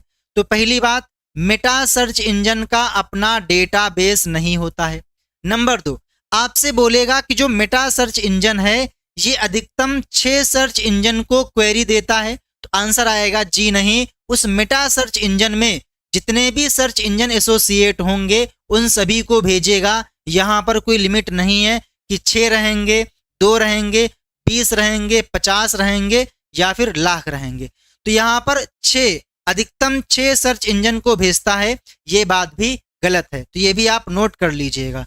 तो आंसर क्या आएगा, आंसर आएगा मेटा सर्च इंजन। क्या हो जाएगा, आंसर हो जाएगा मेटा सर्च इंजन। पैराग्राफ में H2O डिस्प्ले करने के लिए सही HTML स्टेटमेंट कौन सा है। तो ध्यान से देखिएगा, जब भी आप लोग वेब पेज क्रिएट करते हो तो आप लोगों को डिफरेंट टाइप की इंफॉर्मेशन शो करनी होती है। लाइक हो सकता है कि इमेज शो करनी हो, तो इमेज को शो करने के लिए हम IMG टैग का यूज करते हैं। टेबल की फॉर्मेट में कंटेंट को डिस्प्ले करना है तो हम लोग यहाँ पर टेबल का यूज करते हैं। लिस्ट की फॉर्म में दिखाना है रिजल्ट को तो हम लोग यहाँ पर OL, UL और DL का यूज करते हैं। अगर हमें यूजर से इनपुट लेना है तो हम लोग फॉर्म टैग का यूज करते हैं। तो इसी प्रकार से अगर हमें H2O इस प्रकार की चीज़ों को दिखाना है जिसमें जो कंटेंट है वो बेस लाइन से नीचे है, तो इसके लिए हम लोग सब टैग का यूज करेंगे। ऑप्शन डी आएगा, पैराग्राफ, इसके बाद में H, और जिस भी कंटेंट को बेस लाइन से नीचे ले जाना है उसको हम लोग सब टैग के अंदर लिखेंगे। ऑप्शन डी करेक्ट आंसर होगा। 41, वैल्यू को उसके निकटतम इंटीजर तक वापस लाने के लिए किस ऑब्जेक्ट मेथड का यूज किया जाता है। तो अगर हमें किसी वैल्यू को डाउन साइड में राउंड ऑफ करना है और नियरेस्ट इंटीजर को लाना है तो इसके लिए हम लोग फ्लोर का यूज करेंगे। वहीं अगर आपसे बोलता अप तो आप टिक करते सील, तो यहाँ पे आ जाएगा ऑप्शन सी यानी कि फ्लोर फंक्शन। कौन सा एंगुलर जेएस फिल्टर एक संख्या को मुद्रा प्रारूप में स्वरूपित करता है। तो ध्यान दीजिएगा, एंगुलर जेएस में आप लोगों को मिलते हैं फिल्टर। फिल्टर का काम क्या होता है? फिल्टर का काम होता है ट्रांसफॉर्म करना, कंटेंट को ट्रांसफॉर्म करना। लाइक यहाँ पर लिखा हुआ था M2R5, इसको आपने ट्रांसफॉर्म करके कर दिया M2R5। दोनों में अंतर क्या है? ये स्मॉल लेटर यानी कि लोअर केस में था और ये अपर केस में है। तो यहाँ पे आपने क्या किया? फिल्टर का यूज किया, that is called upper case. तो ये क्या करेगा? ये कंटेंट को अपर केस में कन्वर्ट कर देगा। अगर हमें लोअर केस में करना है तो यहाँ पे टाइप करना पड़ेगा लोअर केस, तो वो लोअर केस में कन्वर्ट कर देगा। इसी प्रकार से अगर हमें करेंसी में फॉर्मेटिंग करनी है तो करेंसी फिल्टर का यूज करना होगा। जब भी हमें फिल्टर को इंप्लीमेंट करना होता है तो जिस पे इंप्लीमेंट करना है वो आएगा लेफ्ट में, इसके बाद में पाइपलाइन ऑपरेटर, और जो फिल्टर इंप्लीमेंट करना है वो आएगा राइट साइड में। ऑप्शन ए आएगा यानी कि करेंसी। 43 रेस्टर इमेज को हम और किस नाम से जानते हैं? तो रेस्टर इमेज को हम लोग बिटमैप इमेज भी कहते हैं। ऑप्शन बी आएगा बिटमैप। MIME का फुल फॉर्म, तो भैया MIME का full form multipurpose internet mail extension होता है। ऑप्शन डी आएगा। 45 HTTP का मतलब क्या होता है? तो ध्यान दीजिएगा, जब भी आप लोग किसी वेबसाइट को ओपन करते हो या फिर जो भी हाइपर टेक्स्ट कॉन्टेंट होता है उसको सर्व करने का काम, उसको डिस्ट्रीब्यूट करने का काम HTTP का होता है। इसका full form hyper text transfer protocol होता है। डिफॉल्ट रूप से ये TCP का पोर्ट नंबर 80 यूज करता है, और वहीं जो इसका बड़ा भाई है जो कि सगा नहीं है, दैट इज HTTPS, ये पोर्ट नंबर 443 का यूज करता है, बट ये सिक्योर कनेक्शन को प्रोवाइड करता है। ए आ जाएगा हाइपर टेक्स्ट ट्रांसफर प्रोटोकॉल। 46 वर्तमान टेक्स्ट दिशा को ओवरराइड करने के लिए किस टैग का उपयोग किया जाता है? फॉर एग्जाम्पल मेरे पास यहाँ पे कोई पैराग्राफ है ना, यहाँ पे कोई पैराग्राफ है, लाइक मैंने यहाँ पे लिख दिया अपना नाम, है ना। मेरे पास यहाँ पे कोई पैराग्राफ है, ठीक है, यहाँ पे कोई पैराग्राफ है जिसमें लिखा हुआ है साहू, साहू जी, ठीक है। इसको मैंने सेव किया और पेज को रिफ्रेश किया तो आप यहाँ पर देखोगे लिखा हुआ है साहू जी, बट मुझे क्या करना है? इसकी डायरेक्शन को चेंज करना है। तो ऐसे में हम लोग यहाँ पर डायरेक्शन एट्रीब्यूट यानी कि BDO टैग का यूज करेंगे। तो हम लोग यहाँ पे आएंगे और लिखेंगे BDO, BDO, ठीक है, BDO, BDO यानी कि बाई डायरेक्शनल ऑब्जेक्ट, और इसको हमने यहाँ से क्लोज कर दिया। पेज को सेव किया एंड रिफ्रेश किया तो आप यहाँ पर देखोगे इसमें कोई चेंज नहीं हुआ है। क्यों? क्योंकि भी हम लोगों ने यहाँ पर डायरेक्शन एट्रीब्यूट का यूज नहीं किया। तो हम यहाँ पे आएंगे, लिखेंगे डायरेक्शन, और यहाँ पे हमने कर दिया फॉर एग्जाम्पल राइट से लेफ्ट यानी कि राइट टू लेफ्ट। पेज को सेव किया एंड रिफ्रेश किया तो आप यहाँ पर देखोगे जो इसका सीक्वेंस है वो चेंज कर दिया गया। लेफ्ट से राइट था पहले, अभी यहाँ पर आपका, हाँ बिल्कुल, राइट से लेफ्ट कर दिया गया है, ठीक है। तो इस प्रकार से इसको आप कर सकते हो। ऑप्शन भी आएगा यानी कि BDO। फोटोशॉप की शुरुआत कब हुई? तो फोटोशॉप की शुरुआत 1987 में हुई। ऑप्शन सी आ जाएगा। 48 by default hyperlink are displayed with an underline. मान लीजिए हमने कोई हाइपरलिंक क्रिएट किया और हाइपरलिंक को क्रिएट करने के लिए हम लोग एंकर टैग का यूज करते हैं। किसका यूज करते हैं? एंकर टैग का यूज करते हैं। और एक मतलब क्या होता है? एंकर, ठीक है। और यहाँ पर जो भी रिसोर्स होता है उसको स्पेसिफाई करने के लिए href का यूज करते हैं। यहाँ पर हमने टाइप कर दिया माई लिंक 1। पेज को सेव किया एंड रिफ्रेश किया तो आप देखेंगे यहाँ पर एक प्रकार का लिंक बनकर आ चुका है। हाँ, अब आपसे क्या पूछेगा? आपसे बोलेगा कि जब भी आप एंकर टैग की सहायता से लिंक क्रिएट करते हो तो लिंक का कलर कैसा होता है, तो आंसर आएगा लिंक का कलर ब्लू होता है, ठीक है। बट अभी अगर आप ध्यान से देखो तो डिफॉल्ट रूप से यहाँ पर अंडरलाइन बन के आ रही है। मुझे क्या करना है, अंडरलाइन को हटाना है, अंडरलाइन को बाय बाय कहना है, तो इसके लिए मुझे आना पड़ेगा एंकर टैग में और मैं यहाँ पर स्टाइल को इम्प्लीमेंट करूंगा। लिखा हमने टेक्स्ट डेकोरेशन कि भैया जो इसमें आपने सजावट कर दी है ना, मुझे सजावट नहीं चाहिए, तो हमने यहाँ पे कर दिया नन।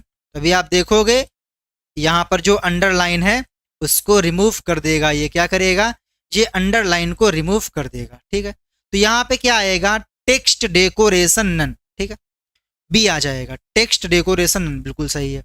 नेक्स्ट, एंकर टैग के साथ href का उपयोग क्यों किया जाता है बताइए। अभी आपने देखा यहाँ पर कि हमने एंकर टैग के साथ में href एट्रीब्यूट का यूज किया, तो हम लोग href का यूज क्यों करते हैं, आखिर इसका बेनिफिट क्या है या फिर क्यों यूज करना पड़ता है। तो बात यह है कि जो हमने लिंक क्रिएट किया है, जब कोई इस पे क्लिक करेगा तो उसके सामने क्या ओपन होना चाहिए या फिर वो कहाँ पर रिडायरेक्ट करेगा, उस रिसोर्स को स्पेसिफाई करने के लिए हम href का यूज करते हैं। तो यहाँ पे हम लोग क्या करेंगे, जो भी डेस्टिनेशन URL है उसको यहाँ पर देंगे, ऑप्शन सी आ जाएगा। अच्छा, आप मुझे बताइए कि href का फुल फॉर्म क्या होता है, बताइए href का फुल फॉर्म क्या होता है। अभिषेक, KGS, पारुल, मनीष, ह्यूमा, प्रतिमा, आदर्श, संगीता, बहुत बढ़िया बहुत बढ़िया। नेक्स्ट, माइक्रोसॉफ्ट के द्वारा बनाया गया वेब पब्लिशिंग टूल कौन सा है बताइए। इनमें से वो कौन सा टूल है जो कि माइक्रोसॉफ्ट ने डेवलप किया है। अच्छा जी, अब यहाँ पर माइक्रोसॉफ्ट की बात आई है तो कौन कौन से क्वेश्चंस आपके एग्जाम में पूछे जाते हैं उनको भी आप अच्छे से नोट कर लीजिए। पहली बात, माइक्रोसॉफ्ट के संस्थापक कौन है, तो आंसर आएगा बिल गेट। इन पॉइंट्स को आप नोट कर लीजिए, आपके एग्जाम में यहां से क्वेश्चन देखने को मिलेगा। तो माइक्रोसॉफ्ट के CEO या बोल सकते हो फाउंडर कौन है, तो आंसर आएगा बिल गेट्स। नंबर 2, ASP.NET है ना, ASP.NET जो ये लैंग्वेज है ये किसका प्रोडक्ट है, तो आंसर आएगा ये भी माइक्रोसॉफ्ट का प्रोडक्ट है। नंबर 3, फ्रंट पेज, जो फ्रंट पेज है जो कि माइक्रोसॉफ्ट का प्रोडक्ट है और इसको हम बोलते हैं वेब पब्लिशिंग टूल, और वेब पब्लिशिंग टूल को हम लोग वेब अथरिंग टूल के नाम से भी जानते हैं, ठीक है। तो आपसे बोल देगा कि इनमें से वो कौन सा टूल है जो कि माइक्रोसॉफ्ट ने डेवलप किया है, तो आंसर आएगा फ्रंट पेज। और जो पब्लिशिंग टूल होता है उसको हम लोग अथरिंग टूल के नाम से भी जानते हैं। तो जो फ्रंट पेज है ये भी माइक्रोसॉफ्ट कंपनी का ही है। अगला पॉइंट, जब भी आप वेबसाइट क्रिएट करते हो तो जो वेबसाइट का वर्जन है उसको कंट्रोल करने के लिए हम लोग गिट का यूज करते हैं। तो जो गिट है ना ये भी माइक्रोसॉफ्ट का ही प्रोडक्ट है। तो इन पॉइंट्स को आप नोट कर लीजिए आपके। हाँ, और एक बात कि जो VB स्क्रिप्ट है जो कि जावा स्क्रिप्ट का अल्टरनेटिव है, ये भी माइक्रोसॉफ्ट कंपनी का ही प्रोडक्ट है। तो इन सभी पॉइंट को आप नोट कर लीजिए, काफी इंपॉर्टेंट है। डी आ जाएगा यानी कि फ्रंट पेज। 52, HTML डॉक्यूमेंट किससे शुरू होते हैं और किससे खत्म होते हैं। तो जब भी आप किसी वेबसाइट को ओपन करिएगा या फिर आप किसी वेब पेज को डेवलप करते हो तो जो सबसे पहला टैग होता है वो होता है HTML टैग, और सबसे लास्ट का टैग भी होता है क्या, HTML का क्लोजिंग टैग। और HTML को हम लोग रूट एलिमेंट भी कहते हैं। आपसे बोलेगा कि इनमें से वो कौन सा टैग है जो कि रूट एलिमेंट के नाम से जाना जाता है या फिर रूट एलिमेंट के रूप में जाना जाता है। जो HTML टैग होता है ना इसको हम लोग रूट एलिमेंट भी कहते हैं। ए आ जाएगा यानी कि HTML। क्रॉप टूल, बताइए क्रॉप टूल का उपयोग क्यों करते हैं। तो मान लीजिए हमारे पास कोई इमेज है, इमेज के अनवांटेड पार्ट को हटाना है तो इसके लिए हम लोग क्रॉप टूल का यूज करते हैं to cut the image. Option A आ जाएगा। 54, बताइए 1999 में W3C ने HTML का एक एप्लीकेशन लिखा दैट वाज XML के साथ में। तो इसको हम किस नाम से जानते हैं? 1999 में W3C ने HTML को XML के एक एप्लीकेशन के रूप में दोबारा लिखा, इसको हम क्या कहते हैं? पहली बात, आप मुझे बताइए कि W3C का फुल फॉर्म क्या होता है। नंबर 2, W3 का फुल फॉर्म क्या होता है और WWW का फुल फॉर्म क्या होता है? इन चारों के फुल फॉर्म आप लोग मुझे कमेंट करके बताइए। अब यहां पर एक टर्म आया है दैट इज कॉल्ड XML। तो XML का मतलब होता है एक्सटेंसिबल मार्कअप लैंग्वेज, ठीक है, ओके। नंबर 2, HTML का फुल फॉर्म पता ही है आप लोगों को, हाइपर टेक्स्ट मार्कअप लैंग्वेज। एक किसी का बड़ा भाई है, चचेरा लड़का, जिसका नाम है DHTML। तो इसका फुल फॉर्म होता है dynamic hyper text markup language, जो कि HTML और जावास्क्रिप्ट के कॉम्बिनेशन से बनती है। बट यहां पर पूछा गया था HTML को XML के एप्लीकेशन के रूप में दोबारा लिखा गया, इसको हम किस नाम से जानते हैं? तो इसको हम लोग XHTML के नाम से जानते हैं, यानी कि extensible hyper text markup language. Option A आ जाएगा। बहुत बढ़िया। कौन है? पारुल, आदर्श, मोनी, अभिषेक, जया, KGS, संदीप, बहुत बढ़िया। W3C का full form world wide web होता है और C से हो जाता है कॉन्सोर्टियम।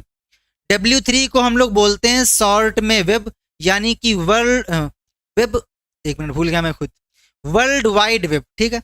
इसके बाद में WWWW यानी कि वर्ल्ड वाइड वेब वॉर्म, ठीक है। तो इनको आप नोट कर लीजिए, काफी इंपॉर्टेंट है।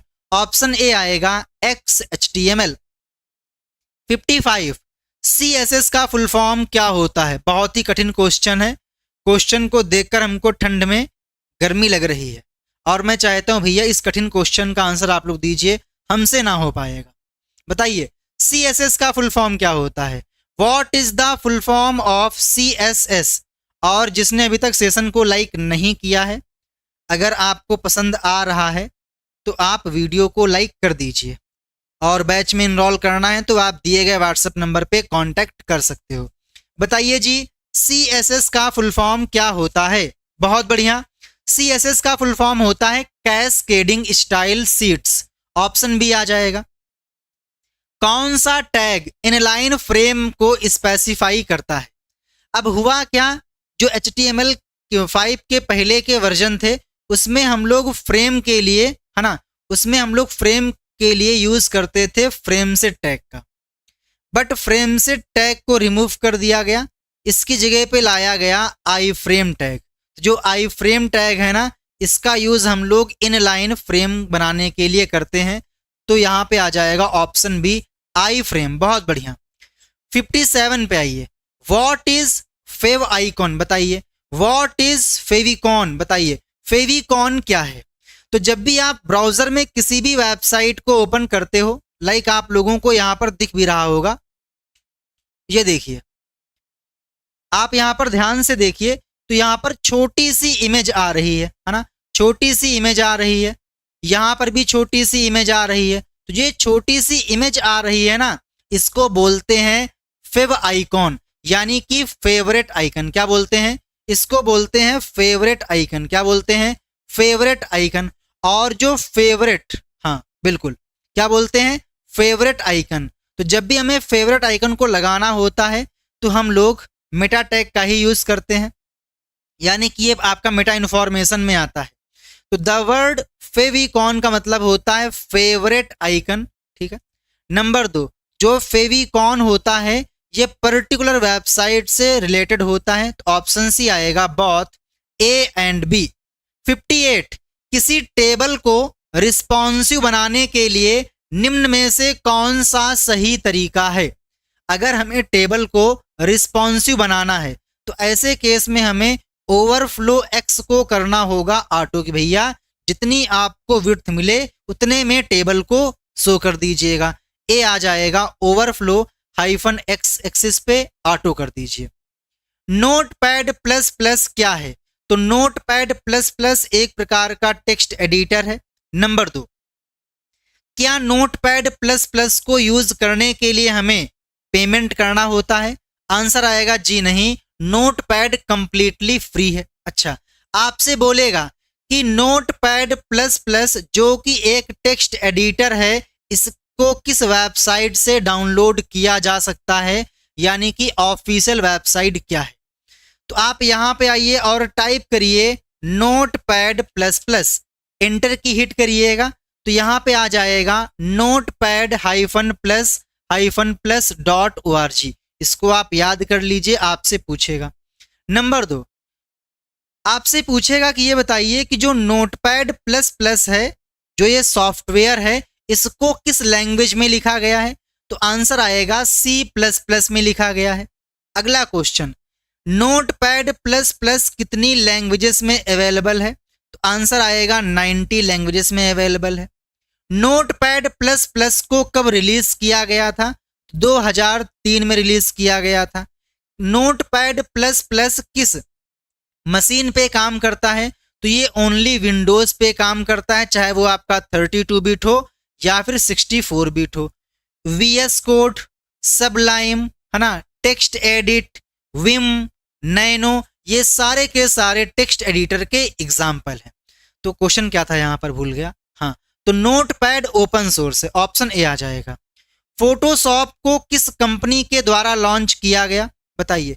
फोटोशॉप को किस कंपनी के द्वारा लॉन्च किया गया। तो फोटोशॉप को एडोबी कंपनी के द्वारा लॉन्च किया गया था, ऑप्शन ए आ जाएगा। 61, sublime text is a shareware text and source code editor available for Windows, macOS and Linux. तो ये बात बिल्कुल सही है। 60 कौन सा है ये, ठीक। अगला क्वेश्चन, किसी वेबसाइट के एड्रेस में TLD क्या दर्शाता है। तो जब भी आप किसी वेबसाइट को ओपन करते हैं तो लास्ट में आता है .com, .in, .org, .edu, .gov.in, .gov.pk। तो जो TLD होता है ये क्या बताता है, ये बताता है कि भैया जो वेबसाइट है ये किस कैटेगरी की है या फिर किस कंट्री से बिलोंग करती है। तो ऑप्शन सी आएगा, country or category of the website. What is CSS description, बताइए CSS के बारे में कौन सा कथन सही है। तो CSS describe how calculation perform on button click ना। CSS का काम होता है कंटेंट को स्टाइल देना, लेआउट को हैंडल करना। तो CSS describe how HTML element are to be displayed on screen, paper or in other media. Option B correct answer होगा। 63, डिफॉल्ट रूप से जावा स्क्रिप्ट नंबर को किसकी फॉर्म में शो किया जाता है। तो डिफॉल्ट रूप से जो जावा स्क्रिप्ट के नंबर है ना, ये बेस 10 में शो किए जाते हैं, जबकि ये फ्लोटिंग पॉइंट में, कैसे, फ्लोटिंग पॉइंट में स्टोर किए जाते हैं। बी आ जाएगा बेस 10। अगला question 64, who is making the web standard. आपने देखा होगा कि हर एक प्रोटोकॉल का, हर एक टेक्नोलॉजी का एक स्टैंडर्ड होता है। तो जो स्टैंडर्ड है ना, ये बनाता कौन है। तो एक संस्थान है, दैट इज कॉल्ड W3C, है ना, इसके द्वारा बनाया जाता है, मैनेज किया जाता है। ऑप्शन सी आएगा। HTML में सबसे बड़ी हेडिंग डालने के लिए निम्न में से किस टैग का उपयोग किया जाता है। तो जब भी आपसे पूछे लार्जेस्ट हेडिंग के लिए तो आपको टिक करना है H6। काफी लोग यही करते हैं, जो कि गलत है, क्योंकि उनको लगता है यहाँ पर लार्जेस्ट है तो यहाँ पर आएगा H6, जो कि गलत है। लार्जेस्ट की बात करें तो आएगा H1 और स्मॉलेस्ट की बात करेगा तो आएगा H6, यानी कि यहाँ पर आएगा ऑप्शन बी, यानी कि H1 टैग। 66, कैरेक्टर को बोल्ड दिखाने के लिए किस HTML टैग का उपयोग किया जाता है। तो अगर हमें किसी कंटेंट को बोल्ड दिखाना है, लाइक मेरे पास यहाँ पर कौन है, मेरे पास यहाँ पर कौन है, मेरे पास यहाँ पर है साहू जी, मुझे इनको करना है बोल्ड। तो बोल्ड करने के लिए हमारे पास दो ऑप्शन है, या तो हम लोग बी टैग का यूज करें, तो हमने यहाँ पर लगाया बी टैग, ठीक, और इसको हमने यहाँ से क्लोज कर दिया। तो आप देखोगे जो कंटेंट है ना, वो बोल्ड अक्षरों में अब शो करेगा, ये देखिए। या तो आप यहाँ पर स्ट्रॉन्ग का यूज कर सकते हो। तो ऑप्शन में हमारे पास बी टैग दिया गया है, तो ऑप्शन बी करेक्ट आंसर होगा। 67, एंगुलर JS में डेटा बाइंडिंग के लिए किस डायरेक्टरी का यूज किया जाता है। तो डेटा को बाइंड करने के लिए, क्या डेटा को बाइंड करने के लिए मैं यहाँ नोट कर देता हूँ। पहली बात, एनजी रिपीट का काम होता है कि जो भी HTML का या बोल सकते हो एरे है उसके आइटम को रिपीट करने के लिए, एक एक आइटम को एक्सेस करने के लिए, यानी कि ये आप लोगों को लूपिंग का कॉन्सेप्ट देता है। एनजी ऐप की सहायता से क्या होता है, हम एंगुलर JS ऐप को इनिशियलाइज करते हैं। एनजी मॉडल क्या करता है, डेटा को बाइंड करता है HTML एलिमेंट के साथ में। एनजी इनिट क्या करता है, ये वेरिएबल को इनिशियलाइज करता है, ये वेरिएबल को इनिशियलाइज करता है। तो एनजी ऐप क्या करेगा, एप्लीकेशन को इनिशियलाइज करेगा, और जो एनजी इनिट है ये क्या करेगा, तो ये वेरिएबल को इनिशियलाइज करेगा। डी आ जाएगा इसमें, 1 मिनट पूछा गया था यहाँ पर बाइंडिंग के लिए, तो ऑप्शन सी आएगा NG model. 68 HTTP status code, बताइए जो HTTP कोड होते हैं वो कितने डिजिट के होते हैं। अब मान लीजिए आप किसी वेबसाइट को ओपन कर रहे थे और आप जिस पेज को एक्सेस कर रहे थे वो वेब पेज यहाँ पर नहीं है, तो ऐसे में शो करता है 404 एरर, यानी कि यहाँ पर जो रिस्पॉन्स कोड है वो आता है 404। लाइए मैं आपको दिखाता भी हूँ ताकि आपको लगे कि हाँ चीज़ें किस प्रकार से चलती हैं। कहाँ गया नेटवर्क, ये देखिए यहाँ पर लिखा हुआ है कि भाई, यहाँ पर लिखा हुआ है, जस्ट अ मिनट, अभी ये पेज को कंपाइल कर रहा है। तो यहाँ पर लिखा हुआ है 200, 200 के का मतलब होता है ओके, क्या होता है, ट्रू 100 का मतलब होता है ओके, ठीक है। और जो भी स्टेटस कोड होते हैं ना, ये हमेशा 3 डिजिट के होते हैं। कितने होते हैं, 3 डिजिट के होते हैं। ऑप्शन कहाँ गया, ऑप्शन सी आएगा 3 डिजिट। जावा स्क्रिप्ट में मॉडुलस ऑपरेटर का यूज क्या है, बताइए मॉडुलस ऑपरेटर का यूज क्या है। तो मान लीजिए हमारे पास कोई नंबर है लाइक 25, मैंने इसमें 2 से डिवाइड किया तो 2 1 जा 2, ठीक है, 2 2 जा 4, ठीक है, या मैं डायरेक्ट शो कर देता हूँ, बच्चों तरीके क्या करें इसको। तो यहाँ पे आ गया 24 और यहाँ पे आ गया 1। तो जब भी हमें रिमाइंडर यानी कि शेषफल निकालना होता है तो शेषफल को कैलकुलेट करने के लिए हम लोग मॉडुलो ऑपरेटर का यूज करते हैं, पहली बात। नंबर 2, जो ये ऑपरेटर है ना, ये ओनली इंटीजर नंबर के साथ में काम करता है, डेसिमल नंबर के साथ में यानी कि दशमलव वाली संख्या के साथ में काम नहीं करता है। तो इसकी सहायता से हम क्या करते हैं, रिमाइंडर को कैलकुलेट करते हैं, शेषफल को कैलकुलेट करते हैं। 70 बॉम का फुल फॉर्म क्या होता है, ध्यान दीजिएगा। बॉम, एक होता है बॉम और एक होता है डॉम। तो बॉम का मतलब होता है ब्राउजर ऑब्जेक्ट मॉडल, क्या होता है, ब्राउजर ऑब्जेक्ट मॉडल। और डॉम का मतलब होता है डॉक्यूमेंट ऑब्जेक्ट मॉडल, ऑप्शन भी आएगा। 71 पे आइए, भारत के लिए कौन सा डोमेन है, बताइए। The domain for India is, तो ये रिपीट हुआ है शायद, तो वो होता है .in। 72 यदि एक कथन में एक से अधिक वेरिएबल घोषित किए गए हैं तो वेरिएबल सेपरेटर कौन सा होगा। अब मान लीजिए आप यहाँ पर कोई कोडिंग कर रहे थे जावा स्क्रिप्ट में, मान लीजिए लिखा हुआ है वेयर, ठीक, इसके बाद में a इज इक्वल टू 5, इसके बाद में where b is equal to 15, इसके बाद में c इज इक्वल टू 48, ठीक है। मान लीजिए हमारे पास 3 वेरिएबल हैं, आपको लगता है भैया मुझे 3 लाइन में नहीं लिखना है, मुझे एक ही लाइन में लिखना है, तो आप एक काम कर सकते हो, इन तीनों को एक लाइन में करने के लिए आप लोग इनको ले आइए एक लाइन में, और जहां से अलग करना है उसके लिए यहां पर लगा दीजिए कॉमा।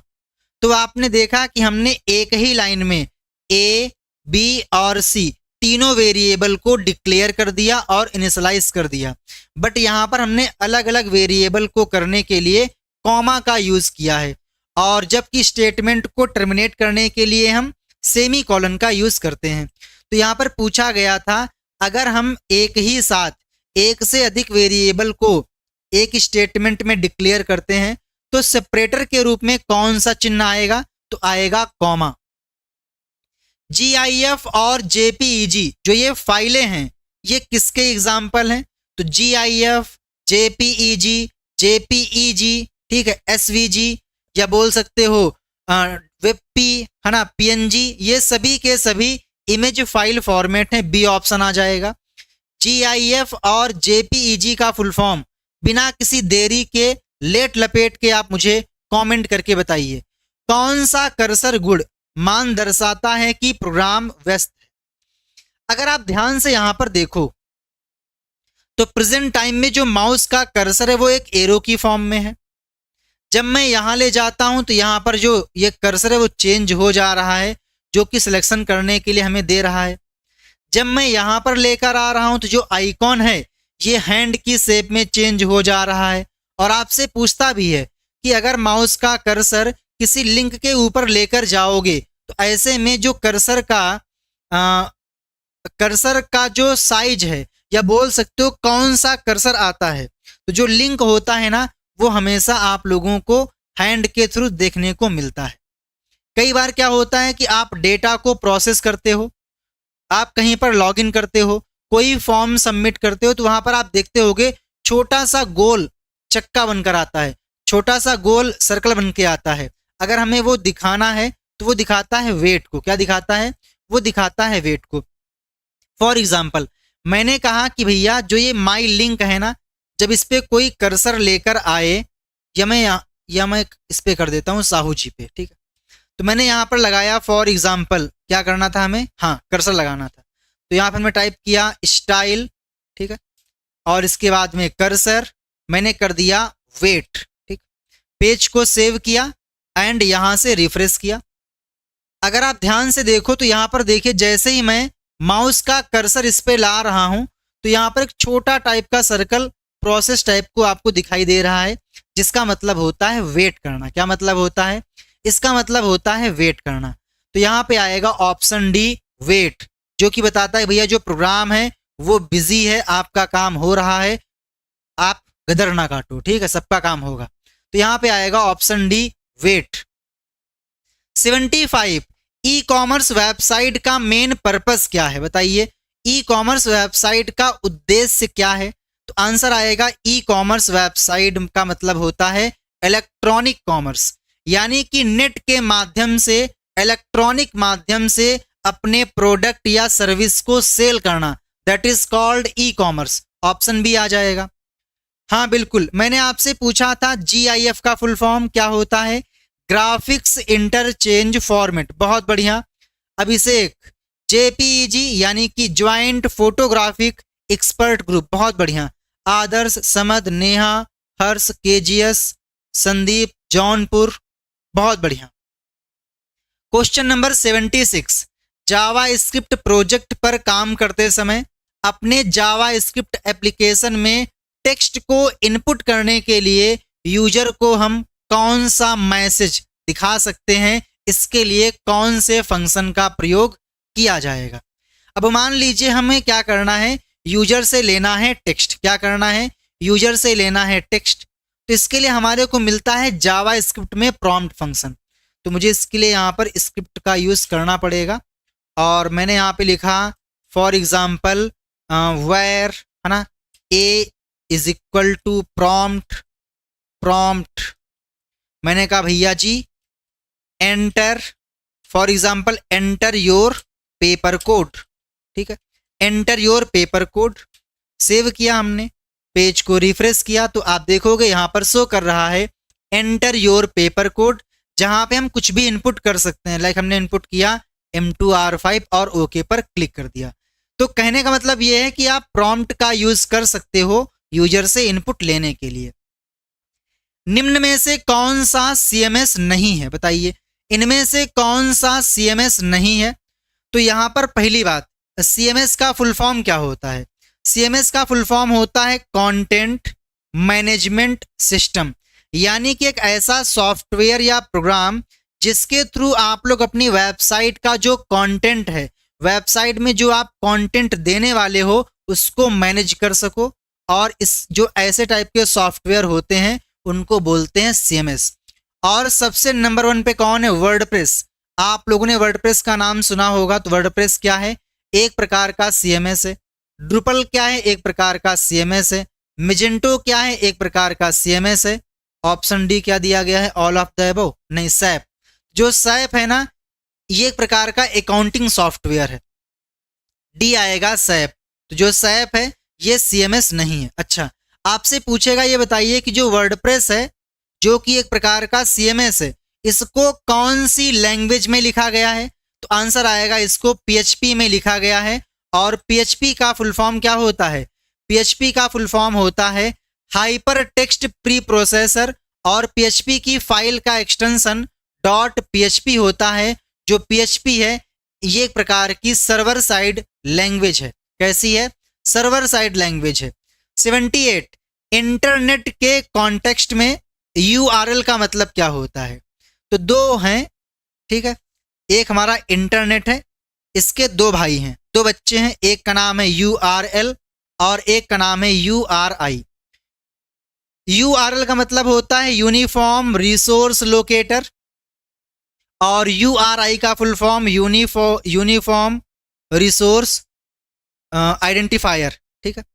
तो यहाँ पे पूछा गया था URL के बारे में, तो यहाँ पे आ जाएगा यूनिफॉर्म रिसोर्स लोकेटर। नंबर 2, जो URL है ये दो प्रकार की होती है।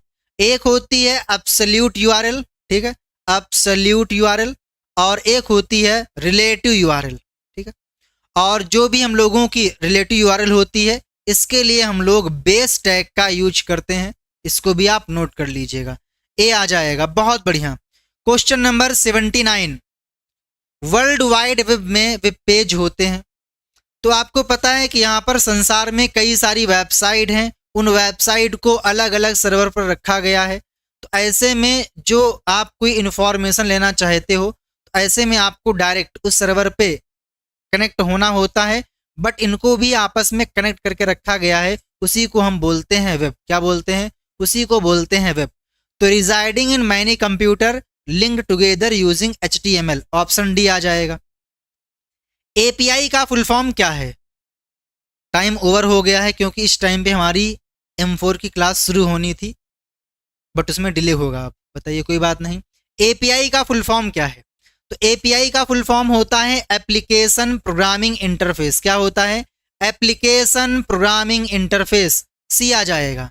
क्या आ जाएगा? C आ जाएगा। नेक्स्ट, कौन से टैग का यूज हम लोग एक्रोनिम या फिर एब्रिविएशन के लिए करते हैं?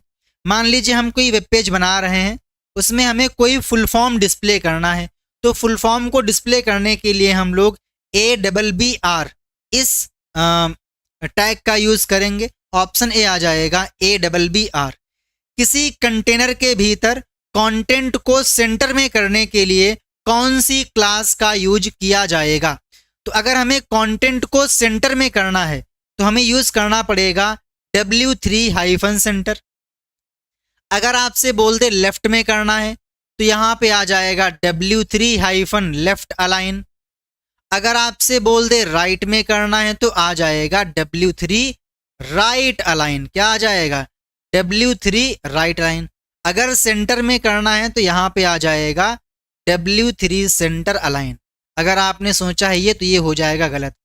जब आप सेंटर करोगे तो लास्ट में अलाइन नहीं आएगा, लेकिन लेफ्ट और राइट में आपको साथ में लगाना पड़ेगा अलाइन, सेंटर में नहीं होता है। तो सेंटर के लिए W3-सेंटर, लेफ्ट के लिए W3-लेफ्ट अलाइन, राइट के लिए W3-राइट अलाइन। ठीक है, इसको भी आप नोट कर लीजिएगा। ए आ जाएगा। 84, CSS में बॉर्डर प्रॉपर्टी का सही सिंटेक्स क्या है? चलिए इसको करते हैं। मान लीजिए हमें किसी एलिमेंट में लगाना है बॉर्डर। लाइक मेरे पास ये एलिमेंट है, लाइक साहू जी, मुझे इसमें क्या करना है? लगाना है बॉर्डर। या मैं एक काम करता हूं, लगाता हूं इस पे, ठीक है। तो मैं आऊंगा यहां पे और इसके बाद में हमने क्या किया, मैं लगा देता हूं फॉर एग्जाम्पल, किस पे लगा दें? मैं लगाता हूं साहू जी पे, ठीक है, क्योंकि इसमें क्या है, कई सारे टैग्स हैं, आप कंफ्यूज हो जाओगे, तो मैं नहीं चाहता कि आप कंफ्यूज हो, ठीक है। तो मैं आया पैराग्राफ पे, लिखा हमने स्टाइल, ठीक है। इसके बाद में बॉर्डर प्रॉपर्टी, मैंने कहा कि जो बॉर्डर की मोटाई है ना वो रहेगी 5 पिक्सल, ठीक है। और जो बॉर्डर रहेगा ना वो रहेगा डॉट वाला, डॉटेड।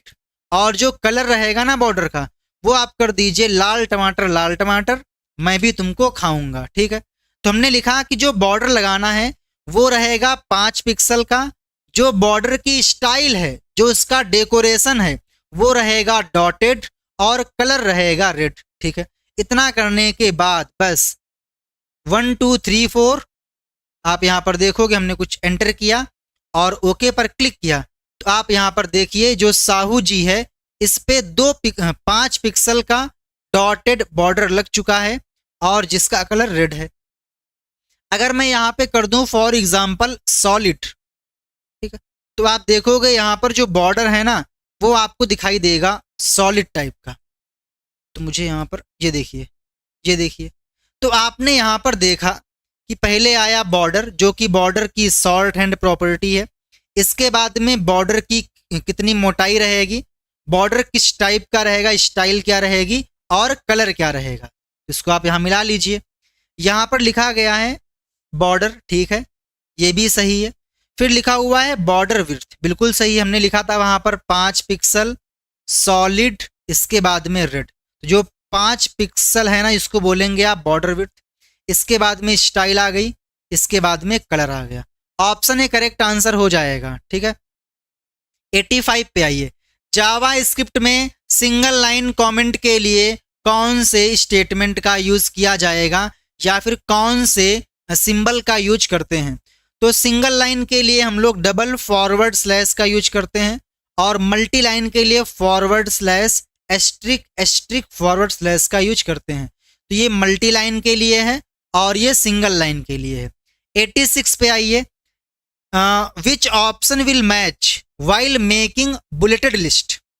तो जब भी आप लोग बनाते हो बुलेटेड लिस्ट जिसको हम बोलते हैं अनऑर्डर लिस्ट, तो हमारे पास 3 ऑप्शन रहते हैं। क्या रहते हैं?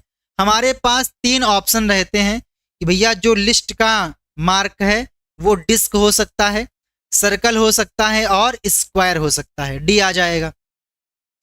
टेबल के प्रत्येक सेल को का उपयोग करके दर्शाया जा सकता है। अब मान लीजिए हमें कोई टेबल क्रिएट करनी है तो हम क्या करेंगे, टेबल को क्रिएट करेंगे। और टेबल में क्या होता है तो आप बोलोगे जो टेबल होती है वो रो और कॉलम से मिलकर बनती है। तो ये आपके कॉलम हो गए और ये हो गया रो। इसको आप क्या बोलोगे? इसको बोलोगे टेबल। तो टेबल को क्रिएट करने के लिए हम लोग टेबल टैग का यूज करते हैं। देन टेबल के अंदर जो ये रोज है ना, रो, टेबल की जो रो होती है ना, टेबल की रो, इस टेबल की रो को डिफाइन करने के लिए हम टीआर का यूज करते हैं। देन इस रो में कितने कॉलम होंगे, कितनी सेल होंगे, इसको डिनोट करने के लिए हम टीडी का यूज करते हैं। तो यहाँ पर पूछा गया था टेबल की प्रत्येक सेल, तो यहाँ पे आएगा टीडी यानी कि टेबल का डेटा। और टीएच का मतलब क्या होता है? टेबल की हेडिंग। और टीआर का मतलब क्या होता है? टेबल की रो। और टेबल का मतलब क्या होता है? टेबल। 88 पे आइए भाई। किस प्रकार की वेबसाइट किसी व्यवसाय या संगठन का ऑनलाइन प्रतिनिधित्व करने के लिए डिजाइन की गई है? तो अगर कोई वेबसाइट किसी बिजनेस पर्पज से है या फिर किसी संस्थान की है, किसी संगठन की है, तो उसको हम बोलते हैं कारपोरेट वेबसाइट। बी आ जाएगा। नेक्स्ट, .com क्या डिनोट करता है? तो .com का मतलब होता है कॉमर्शियल डोमेन। ऑप्शन बी आ जाएगा। इसके बाद में 90 पे आइए। HTML है ना, HTML मेटा डेटा, जो HTML का मेटा डेटा होता है वो कहाँ पर रखा जाता है? जो मेटा इन्फॉर्मेशन होती है उसको हम लोग हेड सेक्शन के अंदर रखते हैं। ऑप्शन ए आ जाएगा। वेबसाइट क्या है? तो website is nothing but collection of web pages that refers same domain name. Option B आ जाएगा, a collection of web pages. 92, WordPress क्या है? तो वर्डप्रेस एक प्रकार का कंटेंट मैनेजमेंट सिस्टम है यानी कि CMS है। दरअसल क्या है कि मेरी 8:40 से क्लास थी, आज मैं काफ़ी लेट हो गया हूँ, तो मैं चाहता हूँ जो एक क्लास है जल्दी से कंप्लीट हो ताकि मैं उस क्लास को स्विच कर सकूं। बताइए कि HTML में हम कमेंट कैसे लिखते हैं? ध्यान दीजिएगा, वहां पे आपसे पूछा गया था जावा स्क्रिप्ट के बारे में, यहाँ पर पूछा गया है HTML के बारे में। तो HTML में कमेंट हम लोग इस टाइप से लिखते हैं। ऑप्शन बी आ जाएगा। 94, यह इवेंट तब कॉल होता है जब यूजर किसी एलिमेंट पर क्लिक करता है। तो सिंपल सी बात है, यहां पर आएगा on click event. Option A आ जाएगा, on click. What is cell padding, बताइए सेल पैडिंग क्या है। तो मान लीजिए हमारे पास कोई टेबल है और इस टेबल में क्या होंगे, डेटा सेल होंगी, टेबल की सेल होंगी, ठीक है। तो जो स्पेस आप लोगों को सेल्स के बीच में दिखाई दे रहा है ना, ये वाला स्पेस, इसको हम बोलते हैं सेल स्पेसिंग। अब मान लीजिए यहाँ पर लिखा हुआ है 1, यहाँ पर 2, यहाँ पर 3, यहाँ पर 4, और जो ये वाला स्पेस, ये अंदर स्पेस है ये वाला, इसको हम बोलते हैं सेल पैडिंग। क्या बोलते हैं, इसको बोलते हैं सेल पैडिंग, ठीक है। तो व्हाट इज सेल पैडिंग, तो used to separate cell wall from their content. तो कंटेंट और उसके वॉल के बीच में जो स्पेस होता है, इसी को बोलते हैं सेल पैडिंग। ऑप्शन ए आएगा। 96 पे आइए, इनमें से कौन सा टेक्स्ट एडिटर है ना, यूनिक्स जैसे जो ओएस है उसमें डिफॉल्ट रूप से होता है। तो ध्यान दीजिएगा, ये आपका विम भी हो सकता है, नैनो भी हो सकता है, ये दोनों ही डिफॉल्ट टेक्स्ट एडिटर होते हैं। जिस प्रकार से विंडोज में आपको मिलता है नोटपैड, ठीक इसी प्रकार से जो यूनिक्स है ना, यहाँ पे आपको मिलता है नैनो। ऑप्शन सी आ जाएगा। 97, HTML फॉर्म में चेकबॉक्स को हम कैसे बना सकते हैं।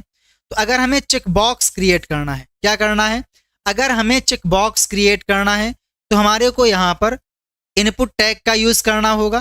किसका यूज करना होगा, इनपुट टैग का यूज करना होगा। तो हमने यहाँ पर लिखा इनपुट, इसके बाद में टाइप मैंने कर दिया checkbox, input type checkbox, checkbox, ठीक।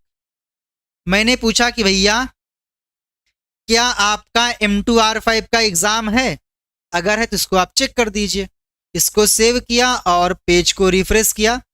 रिफ्रेश करने के बाद मुझे यहाँ पर कुछ एंटर करना पड़ेगा। तो आप यहाँ पर देखिए छोटा सा चेक बॉक्स बनकर आ गया है। मैंने यहाँ पे क्लिक किया तो आप देखो ये चेक हो जा रहा है।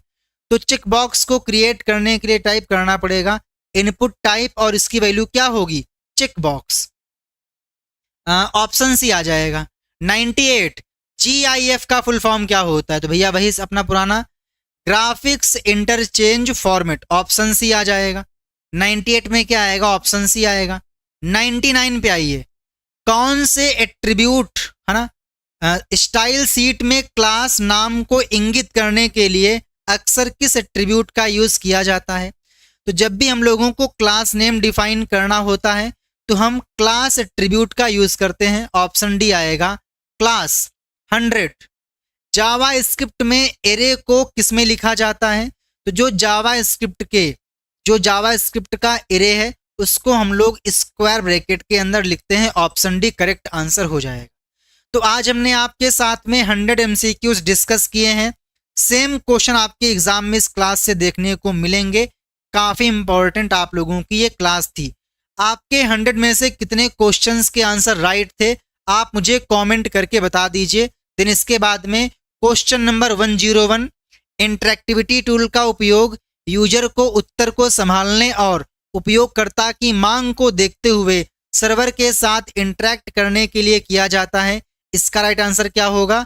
और 102, www को किसके द्वारा आविष्कार किया गया, ये दोनों क्वेश्चन के आंसर आप लोगों को कमेंट आउट करने हैं। 101 और 102 करके आप कमेंट कर दीजिएगा। अगर आप लोगों को बैच में इनरोल करना है, प्रीमियम MCQs देखने हैं, तो आप आइएगा स्टोर पे और बहुत ही कम कॉस्ट में ओनली 92 रुपीज़ में आपको बैच दिया जा रहा है। तो आप इस बैच को ज्वाइन कर लीजिए। अगर आप लोगों ने 1000 रुपीज़ पेपर की फीस पे कर दी है तो ओनली 92 रुपीज़ में आप इस बैच में इनरोल करके अपनी तैयारी को और बेहतर कर सकते हो। जो भी आप लोगों का फीडबैक है आप मुझे कमेंट करके बताइएगा, मुझे वेट रहेगा। मिलते हैं अगली क्लास में, तब तक के लिए जय हिंद, वंदे मातरम, थैंक यू।